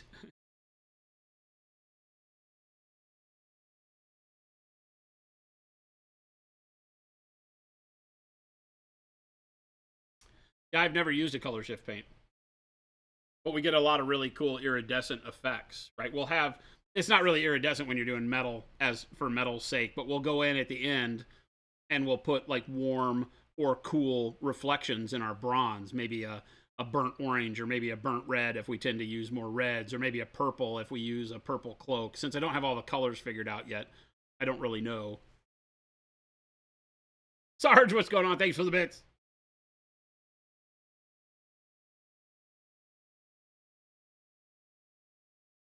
But yeah, War Master, if you're doing white, I would suggest something a little bit darker than jade, something even darker than dark jade. I would really go on white with dark blue into jade and have that be your shadow color. Your shadow then moves from the bluish to the greenish, which sets you up for iridescence, and then do your white over the top of that. I don't know that I'd start with jade, right? In that particular case. You can still get a good jade look, but I would start with something like dark purple or dark blue, then jade over the top of that. Because the dark purple or dark blue or even dark gray will still give you a better shadow, and then the jade will give you a kind of an undulating color, like that pearlescent value that you're looking for.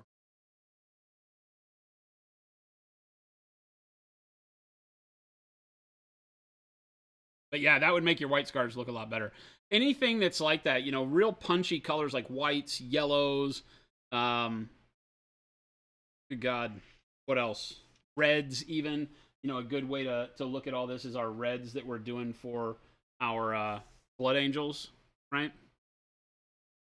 So our Blood Angel army has the Payne's Gray into Dark Plum as the base, right? The Payne's Gray is a very dark grayish blue, almost black kind of coloring, so it gives us a good shadow still.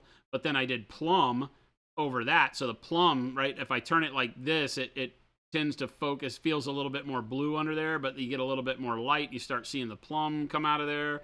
And so while not going for an iridescent, I just like the fact that shadows tend to cool off. So I like in most cases to use dark purple, dark blue. You'll see me, that's kind of a broken record. That's what I do. And then you build out of that shadow color into hues that make sense for your model. Right? And while jade may not make sense for white, it does when you're trying to do pearlescent. But you give it that foundation of a dark blue or a dark purple that still make the shadows feel lifelike, right? Like I love this area coming right underneath this knee where it's almost pure Payne's Gray into the plum and then finally out into Bold Pyro Red, right? We get a really nice looking model for cheap. And by cheap, I mean cheap time. There's only, Payne's Gray, Dark Plum, Bold Pyro Red, and then our shadows are Eclectic Salmon, which is that color we made up with Pyro Red, Orange, and I can't remember what. Oh, and Warm Flesh, right? So it becomes very quick to get a really nice effect. And while not pearlescent, hopefully you can see how if you shift those colors even more, then you can get an almost pearlescent effect.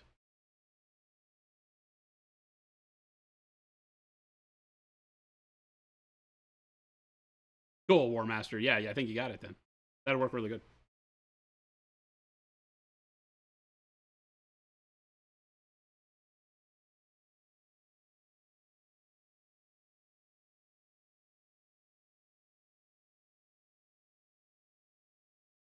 And as you're painting it up, if you feel like you hit some spots that you can't figure out, always feel free to come in and ask. Oh, I was gonna mix some paint. We need to make some paint right now. What I really need is an empty bottle. Give them to like I did, and he made some colors. That probably means there aren't any.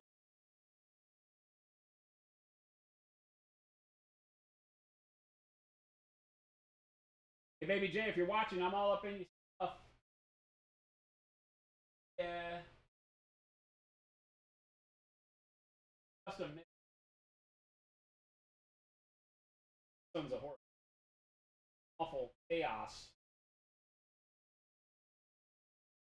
I think I probably have his mic turned off too.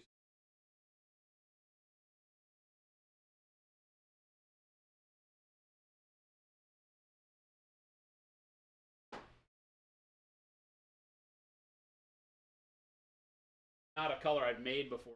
I don't really have. I don't have a cheater bottle like I normally would. Hey, Jen, are you watching? Hey, Jen. Jen!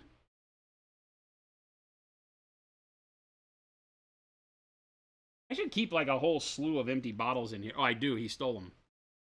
He stole them from me. Hey, can you get me an empty bottle of paint? Please? Pretty please?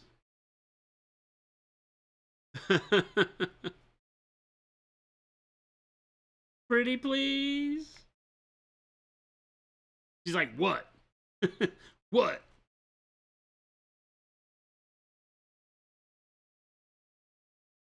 She's gonna make me say something sappy like I love her forever or something.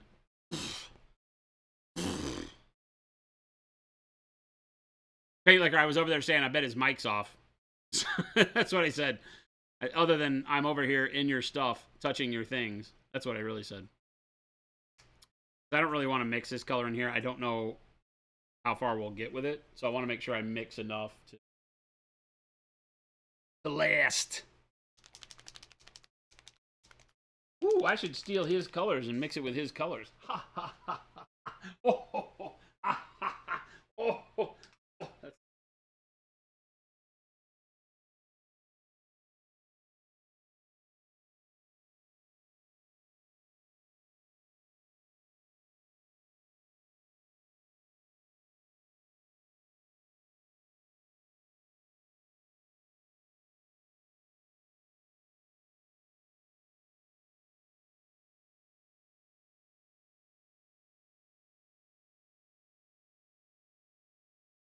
I can't even steal from him. He doesn't have what I need. That's all I need. Thanks.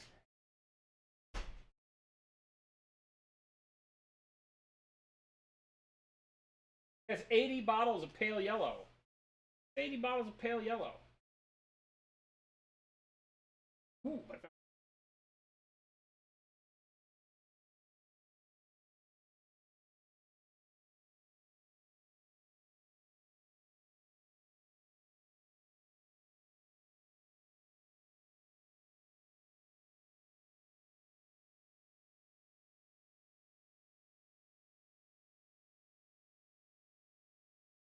pale rats. I was gonna steal more of his paint, but I couldn't.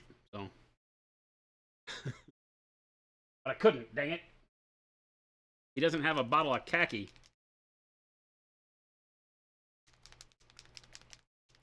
I should turn all his models backwards. Was it your idea that we did that, or that he did that to me?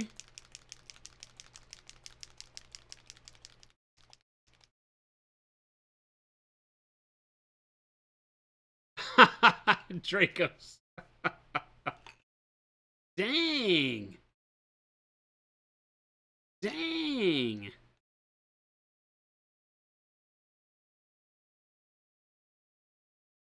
But Jen's are here. Oh, I'm doing this all wrong. I did bring out the cup for a reason. Here's a note to self, gang.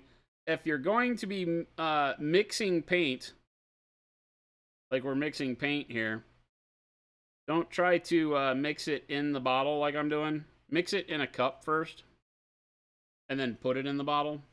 Because you'll never get the paint to mix up the way you want it to in the bottle. Hey, Baby J, I just stole your yellow green. I'm going to put it back. So he never knows what hit him. There. He'll never know, chat. I don't know who in the world would tell him.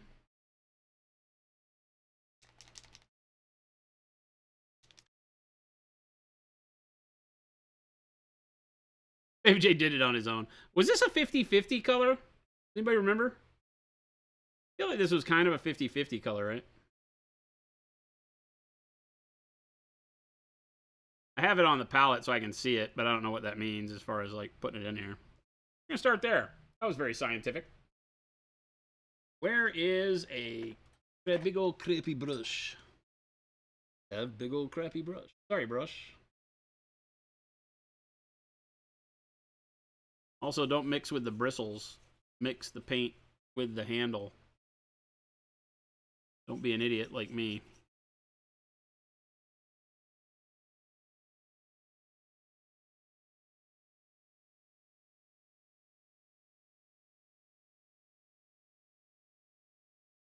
They're longer than you think you need to.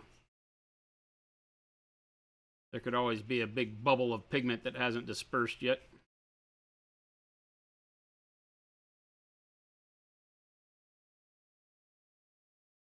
feel like that's about right, actually.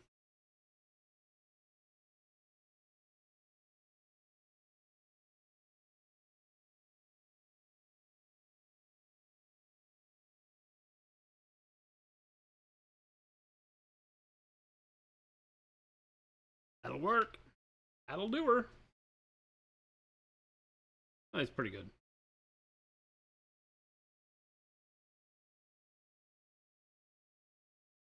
More paint than I really want to put in my water cup. Yeah, this brush needed therapy a long time ago. It was 100% Baby J. Don't go back in the VODs to verify. Just trust you, Paint Liquor. Wait a minute. Hoofton, what's going on, man? Holy crap. How have you been? Well, huzzah, huzzah. I'll just throw back my legs and pollute my britches with delight. Thank you for the resub, my friend. Good to see you. Hope you're doing well.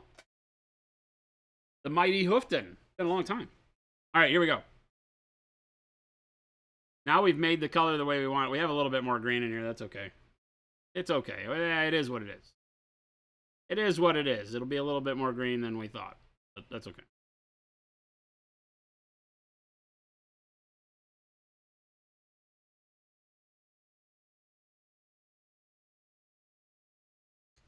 I just cleaned that brush, but I'm going to get it back.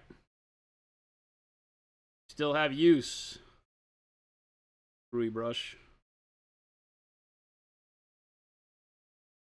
All that delectable custom mix going. I'm going to make this color, by the way. It's going to be called Faded Yellow Green because it is an amazing color. I have to figure out what pigments are going to get me there, though. Can't just take khaki and mix it with green because that's too many pigments.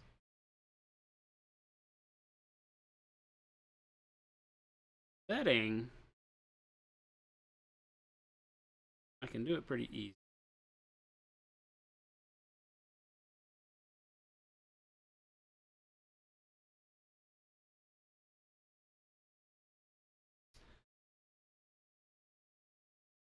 Our actual mixing lab is a complete effing disaster right this minute.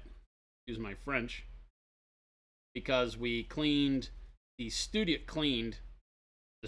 out. You know, the room I'm standing in. We cleaned it by taking all of the rando boxes that were in here from everything from like the lights when we did the installation for all the studio lighting. And they're now in the lab area. So we're kind of screwed, unfortunately. Look at me. I'm using my adult brain cell and I'm taking the seal out before putting the cap on. That way I don't have to peel the cap off because I'm not mailing this to anybody. I'm using it. There you go. There you go.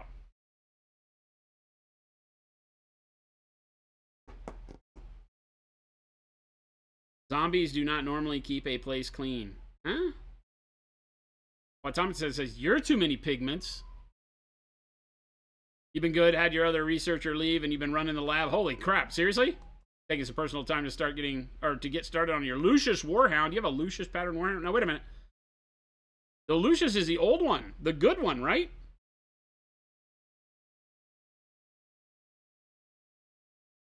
I feel like the Lucius is the square body one, right?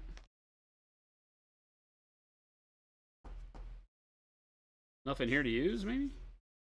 Question mark? We'll see.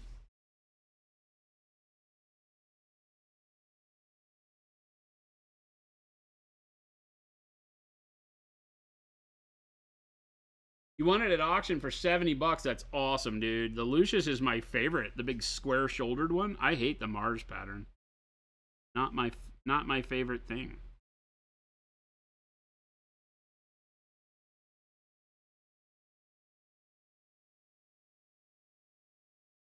Hate's a strong word, but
really brutal. It's got like the skeletons of humans, uh, kind of drawn up on all of the knee plates and stuff. All this engraving. Skeletons with their been disemboweled. I mean, I guess skeletons don't have bowels. These also don't have pelvises to hold their bowels should they wish to have them back.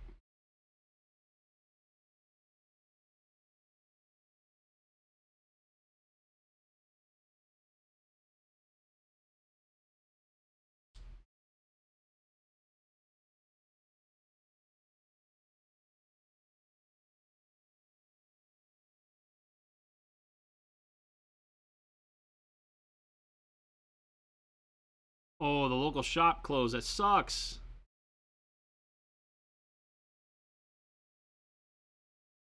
Two tackle boxes of Epic Sisters of Battle. Holy crap. We were just talking about that the other day, and I was like, I didn't think they ever did Sisters of Battle. That must have been like some weird Forge World thing, right?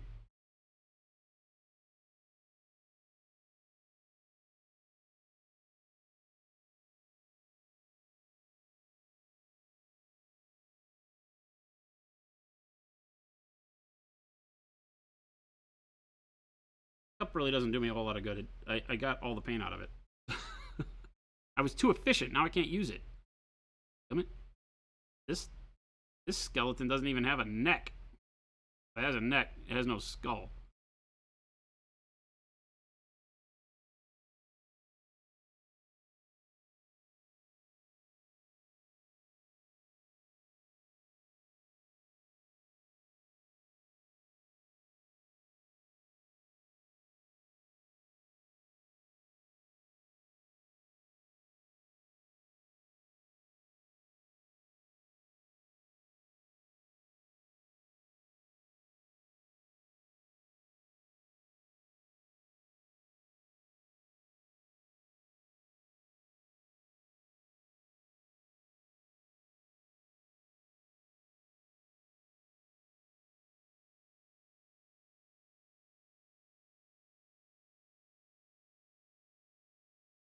I sabotaged whose paints? Moe's? Why would I do that?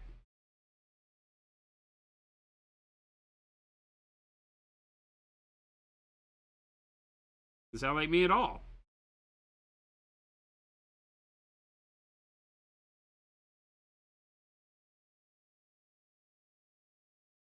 I'm going to ask that you only say good things about me because we might have new people here in the stream. Okay? I'm going to need this to be a new rule. You can only say good things about me. You can say bad things about Baby J all you like. More so when he's not here. Jeez.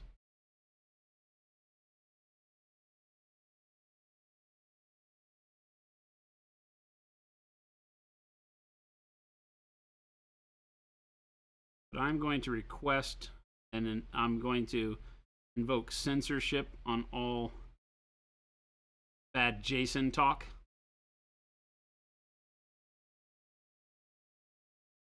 That's starting to look good.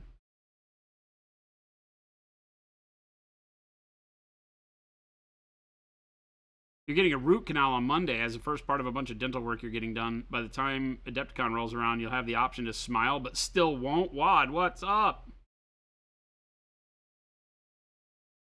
Yeah, was it last year I got 2 teeth pulled? 2 of my molars pulled? Because I'm blessed, air quotes, blessed with all of my wisdom teeth still.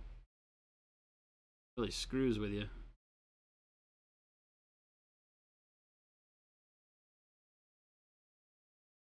God, I don't feel any wiser.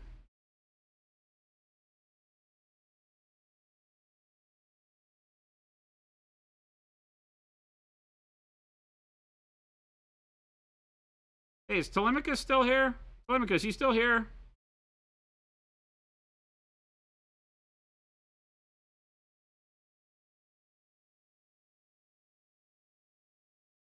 The much needed therapy Thursday.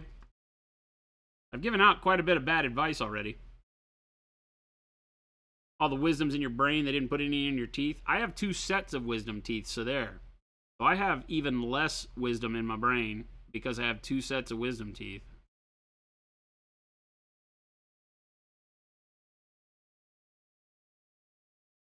I'll have you know.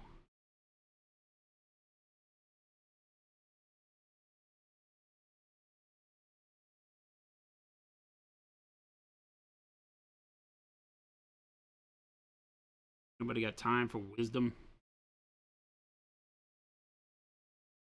Too busy watching shorts on YouTube, huh? Oh, it was open? Yeah, it hadn't been latching very well. I don't know if it's loose in the frame or... You can't leave, by the way. No. Chad, I need you to tell Jen she can't leave, because there's a Jen, and she can't leave. Tell her. That's the boss, babe. It's not me making the rules. Did you just hear my new rule, though? I did make a rule. No. You didn't hear my new rule? No.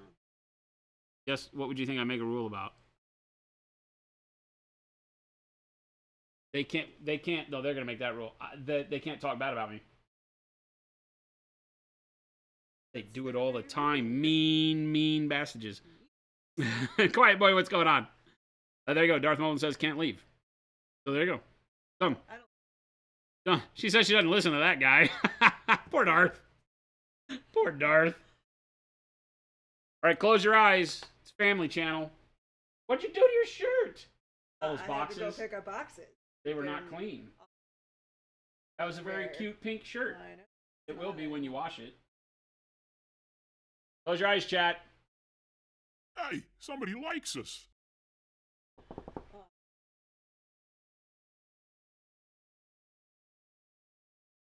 Fiber.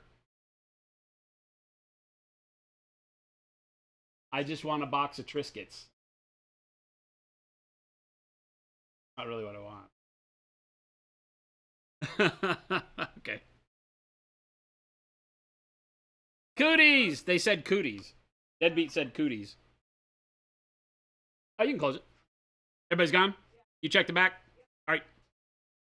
Yeah, you can only talk bad about Baby J. Getting wild in here. Ooh. Cooties, I know, right? Quiet boy again, thank you for the follow. Cheers. It's water. That's all I have. Water. That's a lie. I also have Gatorade.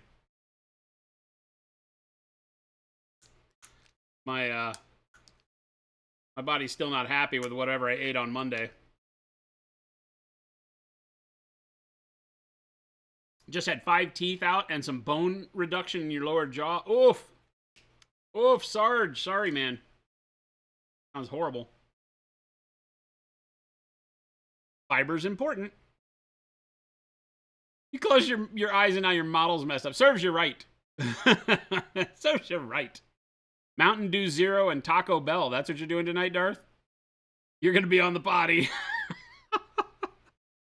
Does Taco Bell cause the reenactment to happen? This is dinner reenactment. It's called LARPing. Tim's going to go to Taco Bell's direct from dropping off the trailer. I don't know if that's a euphemism or if what we're doing here, Tim, but I'm with you. I mean, I'm not with you. And I don't really want Taco Bell in my current state. It's just whatever I had on Monday.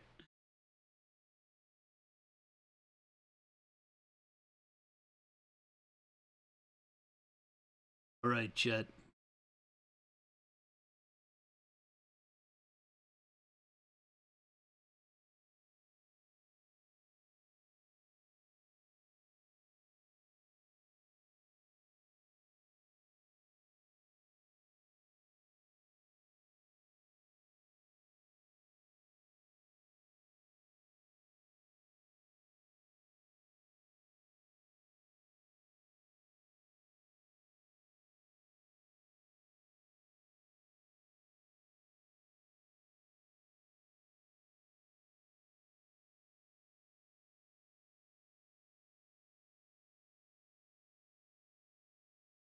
Don't feel like that brush is wet enough.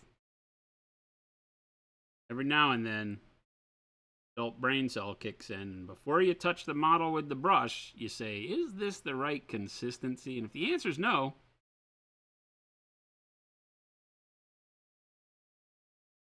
waste the paint.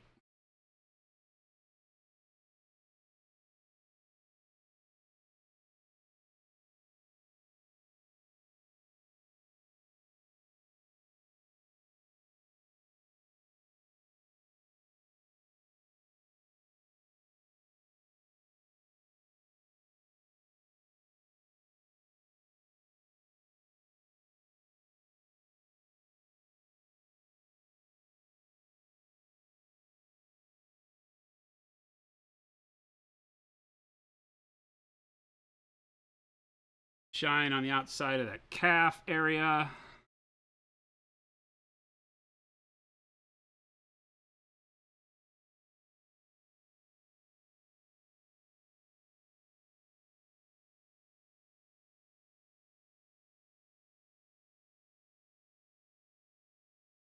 This is where your blending becomes more important.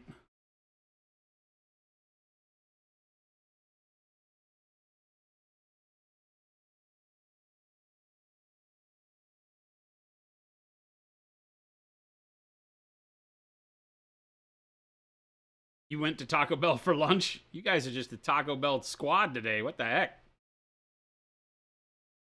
Teeth only get in the way of getting the perfect point on your brush. What? What?